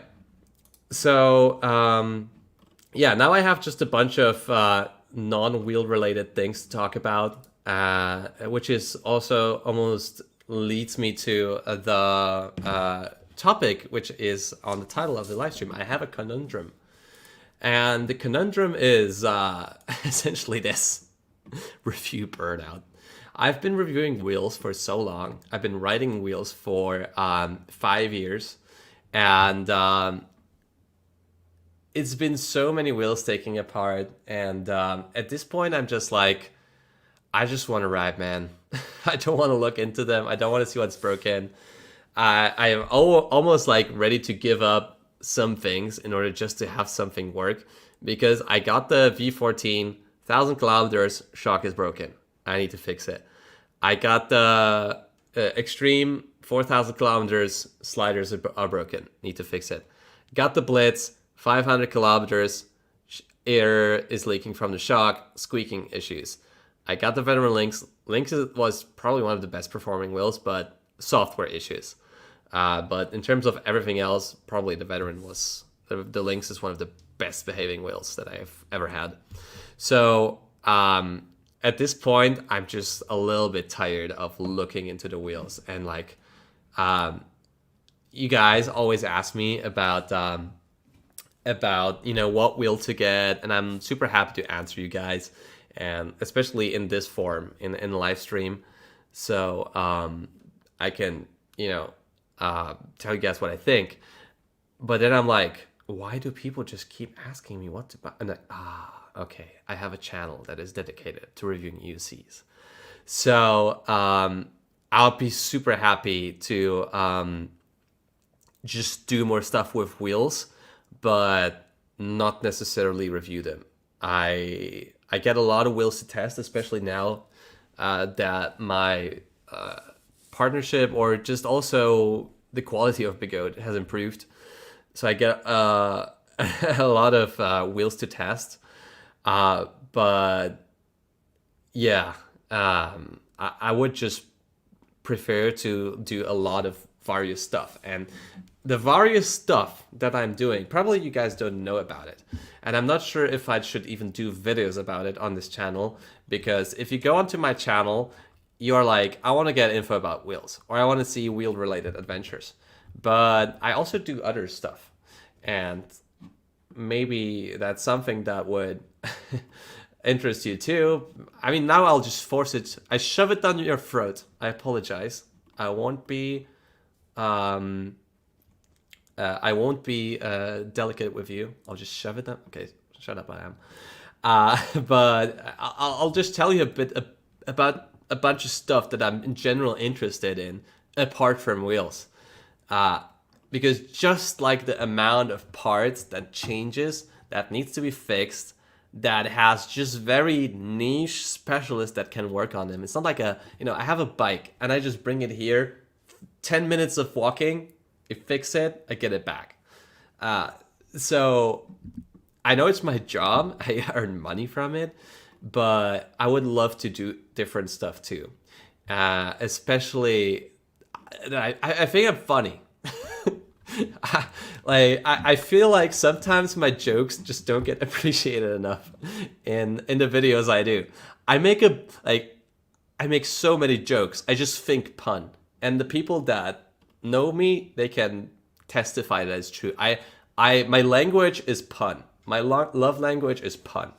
So I'm thinking about, should I make a different channel for making pun related content, or like just lifestyle stuff, because I know that, if I make a bunch of those things now on the Wrong Way channel, people would be like, oh, I won't watch it because it's not a EUC review or it's not wheel related. So maybe I'll make like a correct direction channel then. So the thing is, the industry, wheels got a lot better in general. I think, like, really down to the core, wheels got better. We have less overheating issues. We have better battery safety standards. We have smart BMSs. We have better electronics. We have, in general, I think, better quality. But we have more complicated EUCs. So, and more expensive ones. And I feel like the industry just went to a direction where it's almost like locking itself in. And there's a couple of outliers, and the more outliers we get, the better it will be for the EUC industry as a whole. Because back in the day, I could say, well, you could buy a Begode MSX, or you could buy a InMotion V10F for the V10F for like $1,000, or like $1,300, $1,500, and those things were still very achievable. And then you could take a V10F, and you could change a tire on it. And once you have like those behemoths, like 40 kilogram UCs that look like motorcycles, that cost like 3 times as much, it's just not so like beginner friendly. And I take this wheel to a friend's. I won't let him ride an extreme. I don't want him to die. I mean, he wouldn't. But if I go there with the Mten5, that's a different thing, And I think we so need more cheap, good wheels without suspension. Because in the end, I'm at the point where I'm like, I can just ride a wheel without suspension just to have less issues. Like, I have a BMX. I love my BMX just because it's a BMX. I don't know. I like the form factor. I don't mind the lack of suspension. I like the simplicity of it, the cheapness of it. I like that I can just like leave it somewhere and nobody bats an eye because it's just so cheap and looks like garbage.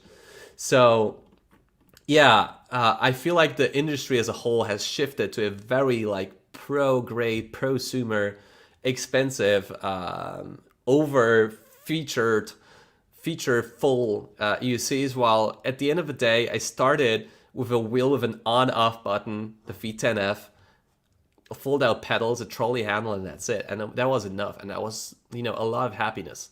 So, yeah, just also the amount of wheels that come my way makes me tired. And Begode wants to send me right now the oh, by the way, super chat from Scamster, thank you so much. Reparations for the hard times I've given you in the recent times. Scamster, don't worry about it. Like, a little bit, yes, okay. It's all good, dude, don't worry. I don't need reparations. I can also just send you the money back. It's fine. It's fine. Don't worry about it. But I appreciate the donation. So yeah, 2 sales, 1 pack. Same reason why I got into sports and take breaks. Breaks are great. I got into kettlebells. I'll talk about that in a second. But yeah, then we get links for Blitz, this or that wheel. And I'm like, I like wheels. I can like talk about them. I can find out what's like the, difference in software. It's a difference in writing. But then I'm like, in the end, just buy whatever. Proper reviewer, just buy whatever. Anything will be all right, really, at the beginning. So yeah, and then again, the small wheels are old. The King Song 14D, even with the new updates, still old. 16S, still old. V5F, old. You know, just Begode sort of blesses us with new small wheels, and that's it. So I've been talking for years, like, give me a small veteran Sherman. Give me some upgraded non-suspension wheels. I love the Song 18L. I would have a Song 18L if it would have a freaking hollow motor or a good steel axle. So yeah, it's been also just a little frustrating to deal with all of the issues with manufacturers, because you know, you get a new wheel and you notice that in the prior version they fixed something that was an issue before, and now they do it again. Or something else, like for example with the Extreme, the linkage is great. The bolts here, they weren't going out. Like, I just had to grease them, but then it was fine. Then I moved to the Blitz, and then, you know, it started squeaking, and the linkage there seems a bit less good than Extreme. But I'm not really sure about. Yeah, I am sure about it. Yeah, I think it's better on the Extreme. So it's just a Sisyphus task sort of to deal with, and I would much rather prefer just to ride and answer questions like this: ketchup or mustard? Because I'm catching up with you guys today, I catch up with you. I do ketchup. I actually don't drink. I don't eat mustard at all. You mustard about it. So that's the content I want to do. I just want to do puns. So yeah. So yeah, that's review Burnout. Next thing, related to review Burnout, is kettlebells. Kettlebells have been the most life-changing thing for me the past insane take, the past 1 or 2 months. I have it here. I bought myself a ridiculous amount of these. Don't go, please don't go. People watching, no. I have like 15 kettlebells, and just having an exercise every morning, or a routine that is like 15 minutes, has brought me like so in shape. It's so much better now. I have dopamine, I have oxytocin, I have so much better health, and just this small thing that I have been like looking for years, if I want to try it or not, has literally changed my life. And that's something I want to share a bit more, because kettlebells are freaking amazing. I make exercises with it with Christine. I'm not sure what their account is. Christine, what was it? Or Carol? No, sorry, Caroline Jervin. And I have just like three trainings that I do on YouTube with her, and they're like 15 minutes, 30 minutes, or 45 minutes, and I'm a changed man. It's so crazy.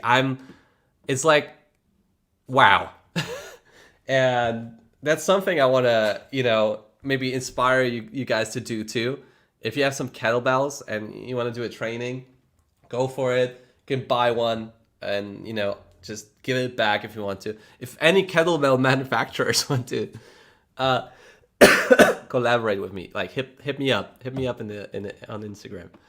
But this has been just such a game changer for me. Like, I know EUCs are too, and I love EUCs, and they're still better for me than bikes and other stuff. But kettlebells, like, they're amazing. I'll have a kettlebell tattoo probably very soon. Okay, Critical Pixel has a regular kettle. That's amazing. Now you just need to put a bell on it. You'll have a kettlebell. Boom. Fixed it. So that's one thing I wanted to talk about that I do, except, you know, wheels. And the next thing is an electronic drum kit. Wow, so exciting. Critical Pixel thing. I do a lot of instruments. I don't like do them. I play a lot of instruments. I have a guitar, which is like behind the helmet. Is it here? Boom. I have a guitar there. I have been playing guitar for over 20 years right now. Yeah, oh no, maybe not 20 years, like 15 years. But I always like to play drums too. And anytime there was an option, I would play the drums. And now I feel finally it's a time where I make my dreams come true in regards of electronic drum kit, and I'm just very excited for that. I don't know if I'll share anything about that in my YouTubes, definitely on Instagram. Play a tune. I can play a tune later for sure, but this is something I want to do more of, like just have like those passions and those things that interest me, and not only digging into the electronics of this. So that's another thing I wanted to share with you guys. What's the comments here? Oh yeah, I missed to, yeah, I wanted to beatbox sporting too. I just had too much things going on, so yeah. And not much hand exercise writing in EUC, so yeah, probably a good add-on. Kettlebells are amazing. Like, that's the reason why I can have this EUC here. I wouldn't like be bothered to put an extreme here if it wasn't easy now to do it. And now with kettlebells, it's easy. So yeah. New channel, Drumway. No, I think maybe if I make a lifestyle channel, I'll just call it correct direction or something. Because the wrong way as an affirmation was like kind of annoying me a little bit for the longest time. So yeah. Joder, how old are you? I'm 28. I'm 28 years old. I'll be 29 this December. So luckily I could live through 27 years old. Someone dreamed about traveling to America and stopped by my tattoo shop to get a tattoo during your travel. Oh, that'd be sick, dude. Like, where are you from? Yeah, I'd love to do that. I don't have a EUC tattoo because I don't know like how it would, like how to make a EUC tattoo look good. They're just like round and bulbous. So yeah, I'd love to do that. Like I'll be getting a kettlebell tattoo. Austin, Texas. Okay, if I ever go to Austin, Texas, I'll hit you up. Natsu Konde. If you could hit me a Instagram DM, then I could follow you, and yeah, I could just have contact data to you. What do you think he would get as a tattoo artist? What do you mean? I don't even know. Okay. Okay, we're getting into good questions. Like, ask me those questions. I encourage you to ask non-EUC related questions. What made you choose the name Wrong Way? And it's very simple. I started a channel a long time ago when I was still reviewing cars. I was super into cars, and I wanted to make a channel that like just makes sort of Top Gear but cheap videos. And I wanted to call it the sort of wrong way because I just review cars the wrong way.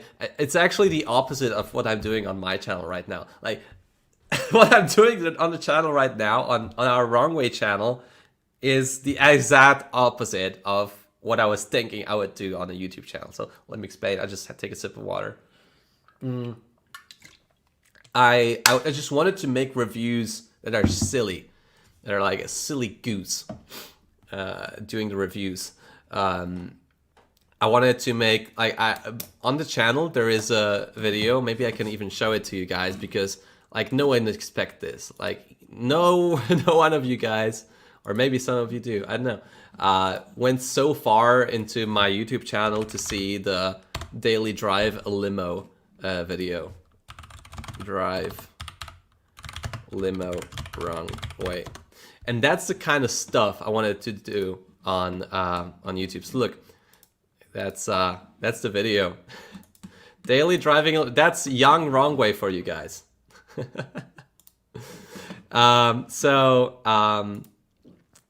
Because I didn't want to have a lame Polish name like Zła Droga or something, I wanted to have it in English. So that's why I called it the wrong way, sort of the wrong way to make reviews.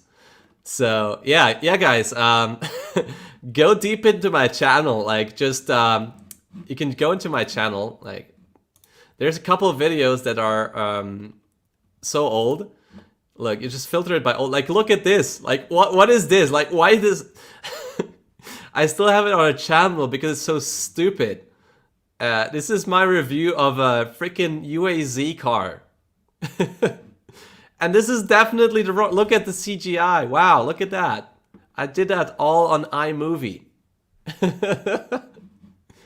So that was my wrong way to go about car reviews. And then the name just stayed. This is such a bad video. I just talk here with this accent. And I review car. Okay? And then sort of the more electric stuff happened, which I'm a bigger fan of. But yeah, the channel started out with this kind of content. There's even worse videos than that, but I have them unlisted just because they're so embarrassingly bad. And yeah, then I made all of the content in Polish with like stuff. So that's where the name Wrong Way is from. So yeah, go to my channel and just like filter by oldest. You'll see some wacky shit. Oh my god, the beard. Yeah. I had a beard. Now I just grow a mustache because it's just like simpler to work on, sort of. Maybe I'll have the beard for the winter. Yeah, super fun to revisit this. Bad but fun. Better than most SNL skits. I love doing skits. I love Monty Python. I love stupid things and jokes like that. And that's something I want to do more of in my life. Your English is great. Any advice for pals how to improve their English? Thanks. Appreciate it. I actually stayed in the US for quite a bit. I even recorded 2 albums there.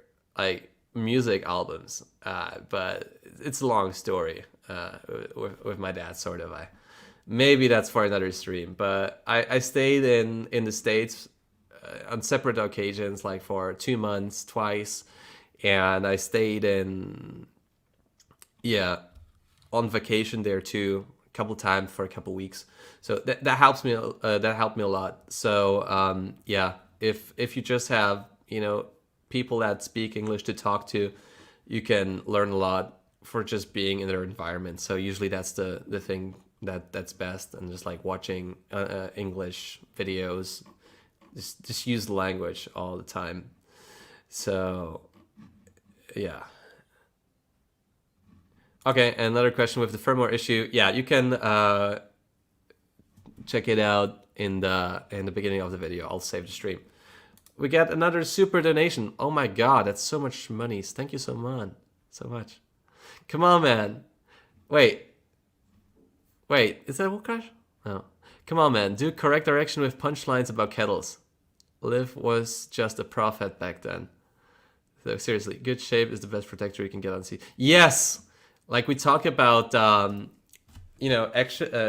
better protectors and like helmets and knee pads and shit. But honestly, like, this is like, those things, they're like tough. I'm like impressed. It's like having an erection, but on your shoulder. It's like, it's so hard. So yeah, I highly recommend kettlebells. And then if you have like more muscles, if you fall, like it hurts a lot less. And don't quote me on that erection part, by the way. And thanks so much again for the very, very generous donation. I appreciate it so much. So cheers to that. So I had no idea you weren't from the US. Your English is that good. Thank you. Appreciate it. I can make a lot of accents too. So if you want me to talk English with Polish accent, no problem. I can do any accent of language I know if you ask me in chat. So if I never tried hard enough to speak English with English accent, then this is Polish Adam English language that you would hear. Oh man. I calculated it like that, minus VAT, so you get 69. Appreciate it. You're the best, man. Can you talk a bit of Polish? No, sorry. It's a English stream here. I'd like to hear American accent. Curious which region. Like, accents within like an English-speaking country are difficult to me. And they're usually just bad. So I can like change it a bit and you know, go there and try a bit of a Midwestern accent. But I just fuck it up so much. I don't really know what it is from, where it is from. Yeah, it's too bad. I need to get in the mood. Okay, just to hear my accent in Polish. No, po polsku po prostu gadam. No, jestem Polakiem. That's my Polish. Country Southern. Country Southern. Country Southern. Yeah. That, by the way, that's my favorite way to just chat with you guys. That's really enjoyable. Like, wheels are cool and shit, but I can do that. Ah, okay, thank you. Po prostu po polsku. But like speaking English with German accent is also super fun, with French accent. So yeah, that's a bunch of stuff I would love to share with like a broader audience. And I'm not sure if I can do it on the Wrong Way channel, because I feel like you just have some sort of expectation about the channel if you click on it, and if you don't get like wheel content, people will just like click away and they don't want to see it. So new lifestyle channel, that's the question, and that's the question if that will happen. Your southern accent sounds like a vampire. It's possible because you like sucking. No.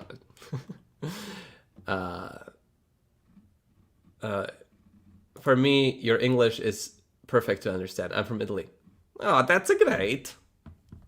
Subito. If I'll end up in the hospital. Oh no. Is there... Remember life? Yeah, I need to make the life. By the way, Planet Iceland, you have been a member for 9 months on the channel. If you want to support the channel a little bit, you can become a member and you get like wrong way emotes. So it's a small way to support the channel. I have been using Patreon before, but I'm too much of a sharing everywhere guy to like monopolize one sort of, you know, content which is close to you know, one audience. I just want to share it with everyone. So if you want to support the channel, you can become a member. Thank you so much, Planet Iceland, for being a member for 9 months.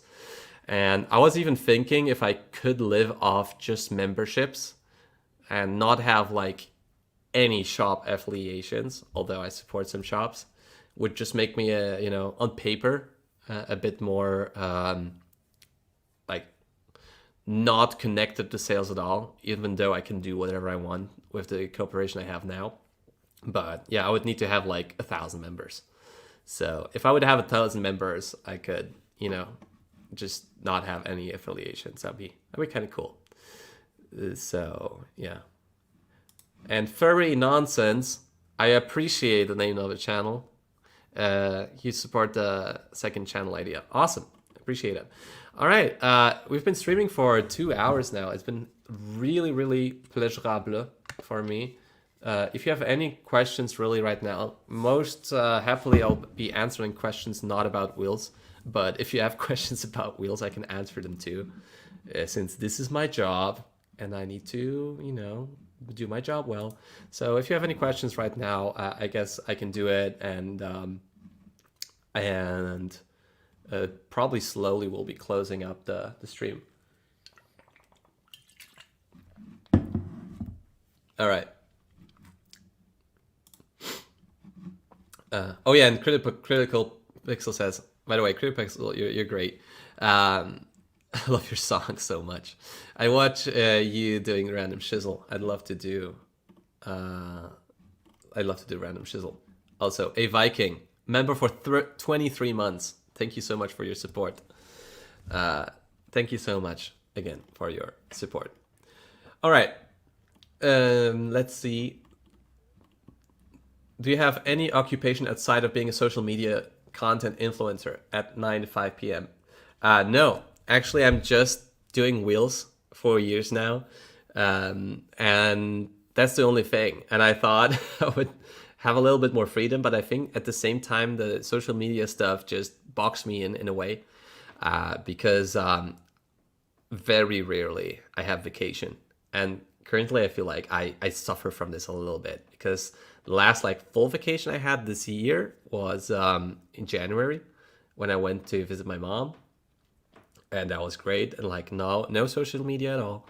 But apart from that, like I need more vacation days. Like, dude, I started this thing to have a chill life, but I'm like, the ticker for YouTube is always ticking. It's like, oh, there's 10 days since your last video. Like when it's extreme, or, it's just 3 days since the last video. Better make a new one.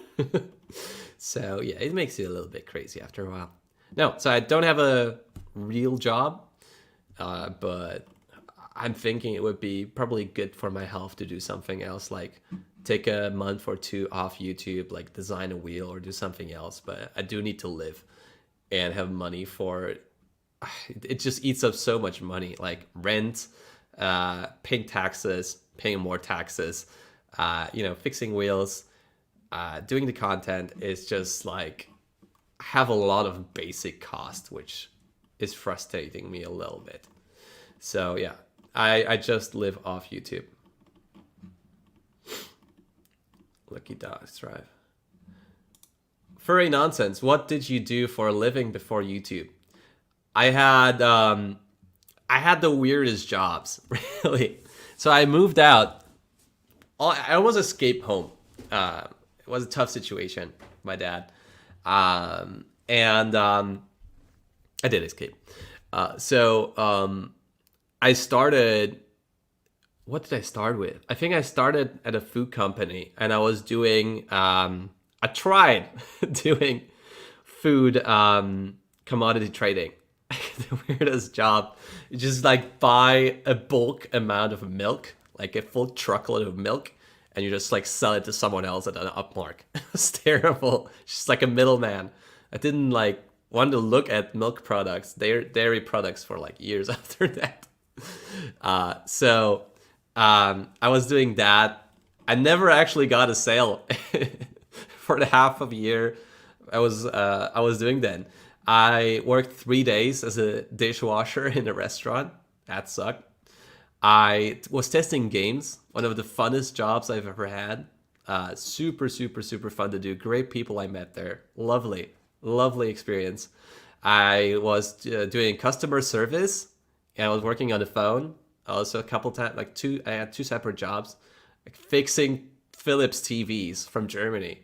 It was like very random. I just made the most out of it every time. I just tried to make the most jokes, and it worked so well. Like just greeting a customer and saying a pun based on their last name. It's like, hello, this is Joanne Summer. I have an issue with my TV. I'm like, oh, Summer, it's winter. Why do you call now? It was, I could get away with so much stupid things, and I enjoyed it so much. So I did customer service. I did selling luxury eggs. I was doing like just selling to customers at a market, and then I was selling it to like posh restaurants or like expensive restaurants, and that worked pretty well for me too.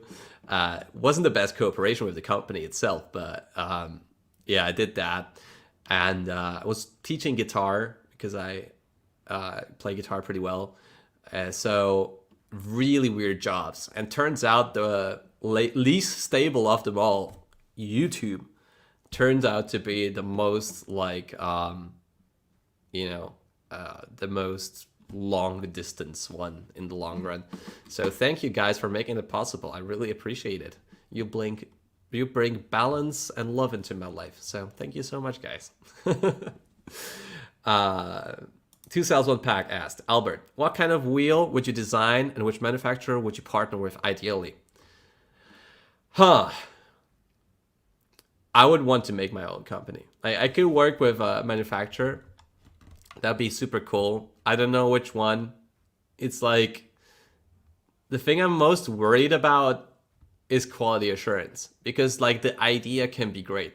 The parts used can be great. But then you get like quality assurance issues or like technicalities, software glitches, parts that are not well, selected, and then your product, even though it might be the best thing that was possible in your mind, you take it and then people fall on it. Like, that's the thing I wouldn't want to do. I wouldn't want to make a freaking EUC that people fall on. So I honestly wouldn't know which would be like a perfect wheel for me to work on. Like, I could work with a manufacturer to develop something, and we'll see if that works out. We have some talks about it with Begode, and the idea was frozen. Then maybe it will pop up again. But if I had a chance, I would love to just make it my own, make a company. But it's like insane amount of money you would need to do that. So yeah. Will you go to Valencia? Yeah, I want to go to Valencia with the electric car. That's another topic I wanted to talk about. Maybe if we have some time later, I wanted to do a Europe tour with the car, but it's just expensive to drive it. So yeah, I want to do that, but I don't know if I'll be financially able to, sadly. How do I get logos on my thumbnails? I don't know. What logos do you mean? The thumbnails I'm doing on an iPad. So that's it. I love those questions, by the way. Keep them coming. Really good questions. How come you stopped using your 360 camera? Mostly it's the video quality. And maybe that would be different if I would have the newest Insta camera. But I don't like to get so much new stuff. I just prefer to have like stuff that works for a longer time. But usually when you go off-roading, the picture just becomes so grainy or so much less detail. And that's where the non-360 cameras work better for me. So in like broad daylight, super sunny outside, I love the 360 camera, but you also have more workflow to deal with. So you need to, reframe the footage. This takes a while, then add the footage, cut the footage. And with the usual camera, it's just, you just take the files, you cut them, and you're ready. And they're slightly better quality, especially in darker scenarios. But maybe that would be different if you would have if I would have a newer camera. I just have an old one. I have the One RS that I use the most. Also have a One X2, but the lenses break there. It's just like annoying to fix them. And Jay Burns has become a new member. Thank you so much on stream. Appreciate it a lot. Now you have wrong way emotes that you can use. Thank you so much. Appreciate it. Oh yeah, what software do you use to make thumbnails? Do I have my iPad here? Oh, I have it there. I know. I have it here. I do them all on my iPad. It's just so easy and simple to make thumbnails on Procreate. The app is called Procreate, and all of the thumbnails I've ever done on this channel are made on an iPad. So it's just the software, and with time I got better at using different brushes, different layers, different techniques. So you can use Procreate, and that's Luxury X, and that's cool. Like, it's annoying because you have to get an iPad for that, and I'm not the biggest fan of the Apple ecosystem, but some things just look for me. Some things just work for me. So yeah, you're a jack of all trades. Yeah, I was just bouncing around and like looking at the best logo, and that's where I would be working. Greetings from Germany. It was very nice to have you on site in your demo in Berlin and show you on some Tempelhofer fan. Oh, Alexander. Yeah, thanks so much for showing me around too. It was a great time on the protest in Germany for the legalization of EUCs. So Yeah, thanks for having me. It was a great time. Um, where haven't you traveled to that you want to visit? I want to go all across Europe. I want to take the Opel I have, and I want to just go all across Europe. I want to, do meetups in different cities. I want to meet you guys and like have fun, learn how to do stupid shit on EUCs.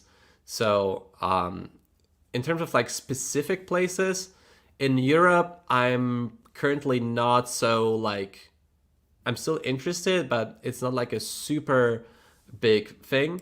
I just want to go to China. I want to go to Dongguan, where all of the UC companies are, close to Shenzhen.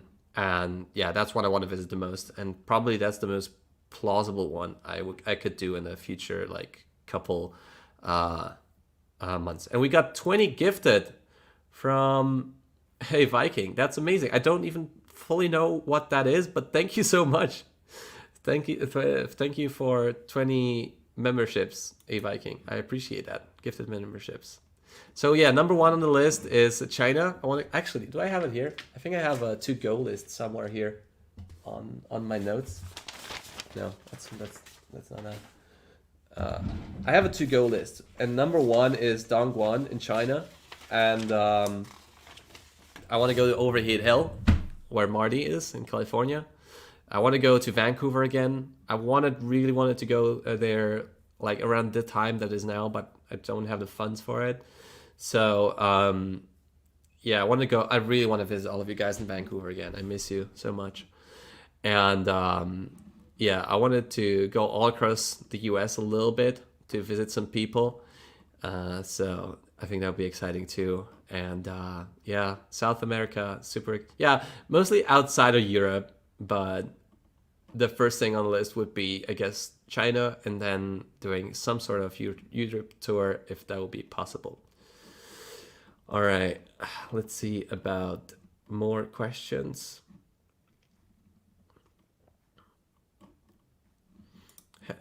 First wheel for a heavy tall man. Looking something for start, not the most expensive. I guess a Begode wheel should be cool for you. Especially if you're a heavy rider or a veteran pattern, but they're all expensive. Like, I don't know what the price limit for you is. So this one even is great. A Begode Extreme. Just look for something that has a hollow motor or a big steel axle. And Furry Nonsense, thanks for becoming a member. I appreciate it so much. That's awesome. I love your nick. Oh yeah, and Future Man agreed that yeah, it's a lot more work with the 360 camera. Yeah, that's how it is. That's quite annoying. I'd never tried the QCam Ultra. It's a 360 camera. I never tried it, so I don't know how it works. I just know that the new Insta 360 cameras are a lot better than the old ones. Okay, and it should come to Australia.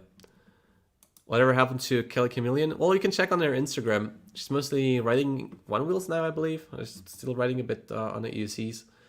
I think she's just busy with her life, and that's with social media. If you're like a lot on social media, you can like be less in life, and I want to be a bit more in life right now too. So good for her. Good for her.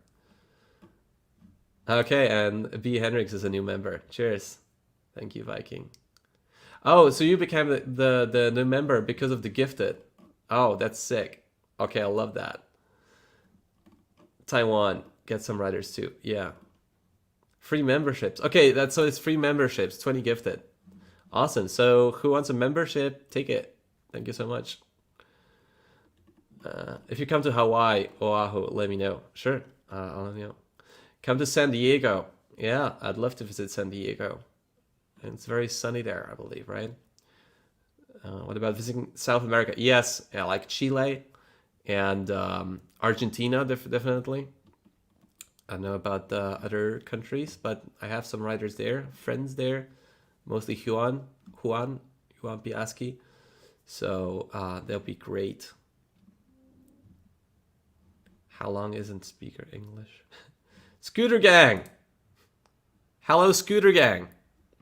I will refrain from roasting. Great to have you here. No, it's awesome. Like, it's good to have scooters. All right, a bunch of questions have been answered. I think I went through the chat. If you have any more questions regarding my life, regarding UCs, regarding, of course, kettlebells that I love, kettlebells for life, then let me know. Otherwise, I will probably soon wrap it up and finish the stream. Thank you also so much for the gifted subs. Thank you so much for the super chats. They help me out a lot to have more funds to do stupid things in life. So I appreciate it a lot. And such a good stream, honestly. Such a good time hanging out with you guys. Wrong Way is the new Jean-Paul de Mr. Worldwide. What games am I currently playing? The thing is, with me and games, I just get addicted too quickly, so I don't play any games at all. Like, I was thinking actually of making a gaming channel.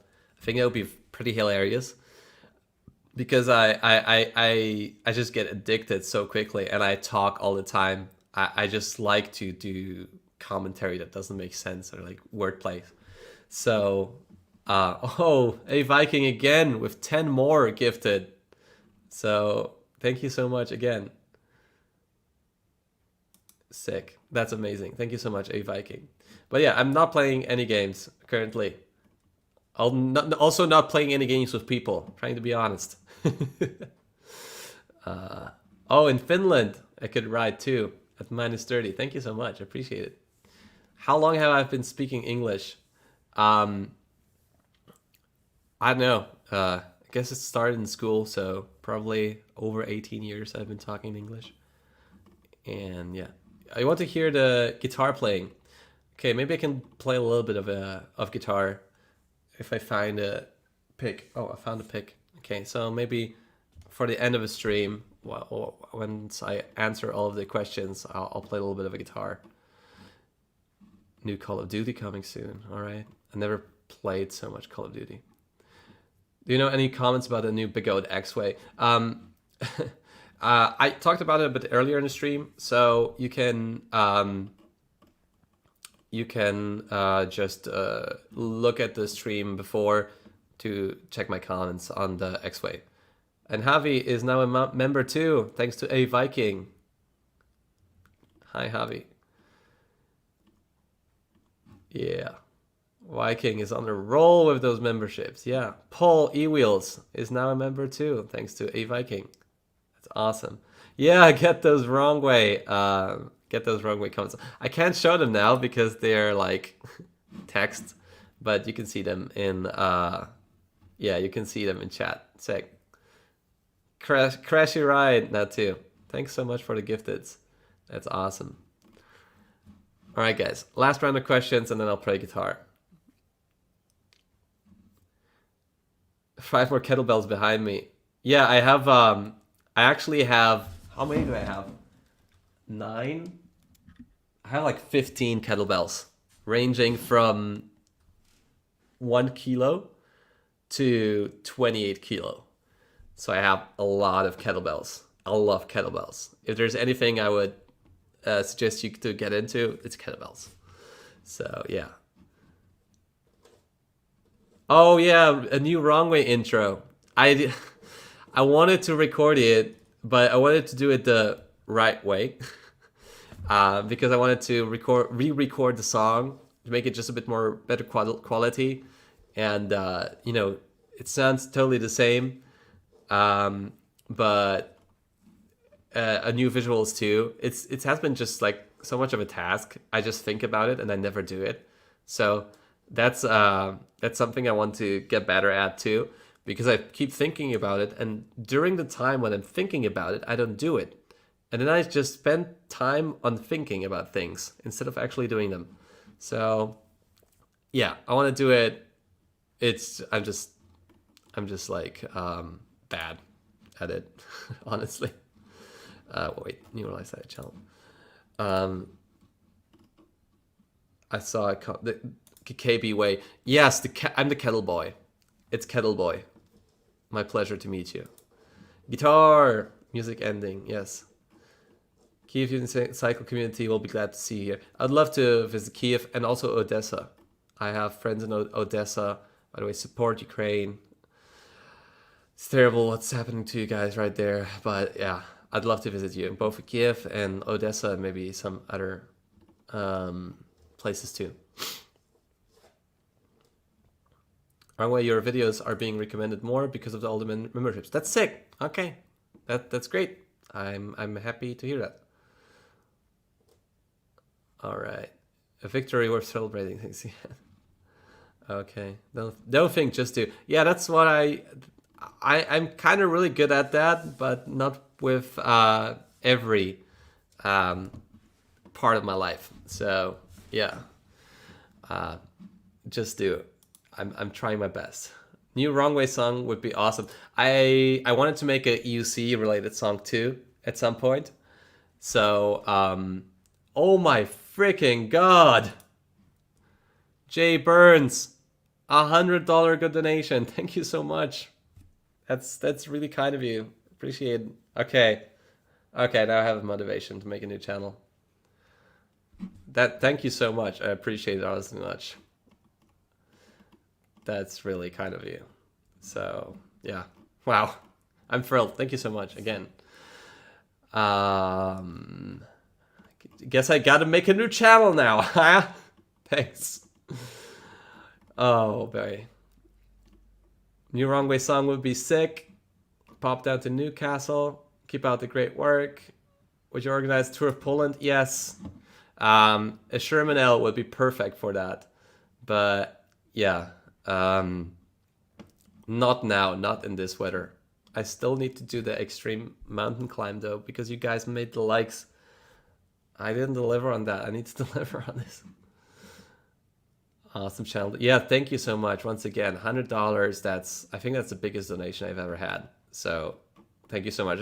Honestly, it will actually help me out a lot to like cover costs for like the car and other things. Yeah, thank you so much. All right, so I guess I'll take the guitar then. I have it ready just in case. I guess the sound might be not the best because it's just a mic here in front. Can't even see it. Boom. You can't even see it. Maybe I need to like sit in a different way. I'll just sit on the like this. Boom. Fixed it. So, I love you, man. You're awesome. Thank you. You're awesome yourself. Thanks. So I have this guitar for a while, and honestly, this guitar has been like my dream guitar for a while. It's from a band member from Polyphia, Scotty LePage. So I'm learning for the past year and a little bit to play the song Playing God perfectly. But it's so difficult, and I'm so rusty with it now because I abandoned the idea a little bit. I wanted to make a cover of it, but oh my god, another donation. Thank you so much. Do I deserve this? Strive 420. Thank you so much for $10. You can do it. Thanks. I'll do it then. I'll do it. Thank you so much for the reassurance. You're already as cool, dude. You're already as cool. You're amazing. So I've been trying to learn the song "Playing God" for over a year now, with breaks, of course. Maybe that's something I can play, but it will be very rusty because I didn't play it well for a long time. So I wanted to do a cover of it. I have even the drums recorded to make a sort of metal version of it, But yeah, I wanted to have bass recorded to it too because I can't play the bass so well to record it on a song. So no Stairway to Heaven. It's banned. I want to be as cool as him too. You guys are already super cool. Don't worry about it. Another 5 gifted. Oh my god, you guys are on a roll. That's crazy. Thank you so much. Thank you so much. All right. So let me play the Playing God. Okay, it's mostly in tune, so I hope it will be good enough. So I don't know. Let's go with it. Wait, I need to have the cable a bit higher. Up. Boom. Okay, now it won't be so much in the way. So let's try that out. All right.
Very rusty.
Cable's in the way.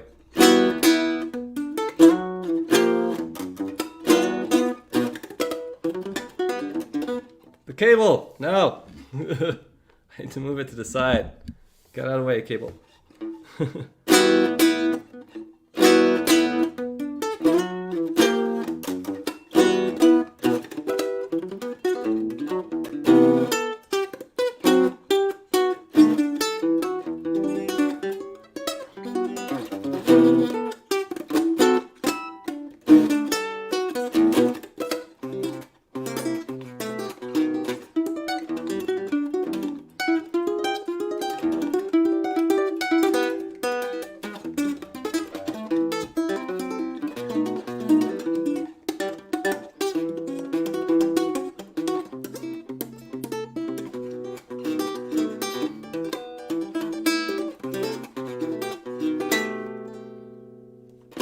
So that's it.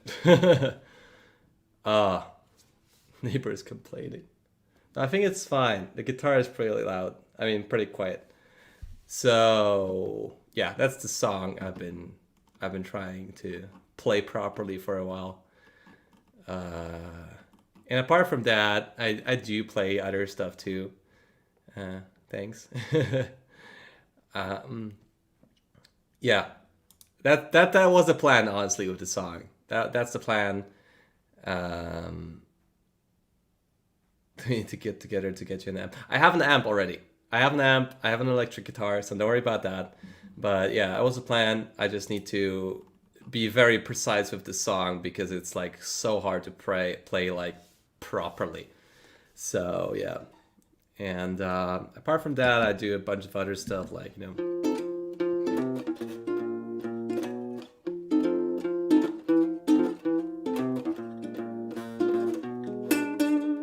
like tapping. I have a music channel. Like, not a lot of you guys know about this, but I have a music channel with like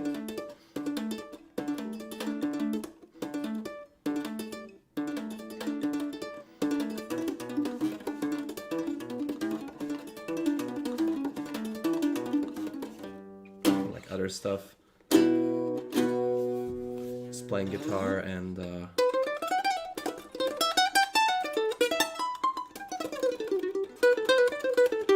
okay, Joanna is asking me to play something that I made. So let me do that real quick. And I think I'll turn off the background music if it's still playing. So yeah, let's, okay, I'll play you my song and then we can like finish out the stream.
So that's it. Oh, my legs are falling asleep. That was not a comfortable position. Oh, the commitment, Ow. All right, I'll turn the background music back on. Oh yeah. All right, so thank you so much, guys, for staying so long. It's been 2 hours and 40 minutes of a stream. I didn't expect it. You guys made it happen. Thank you for coming on here and coming with me.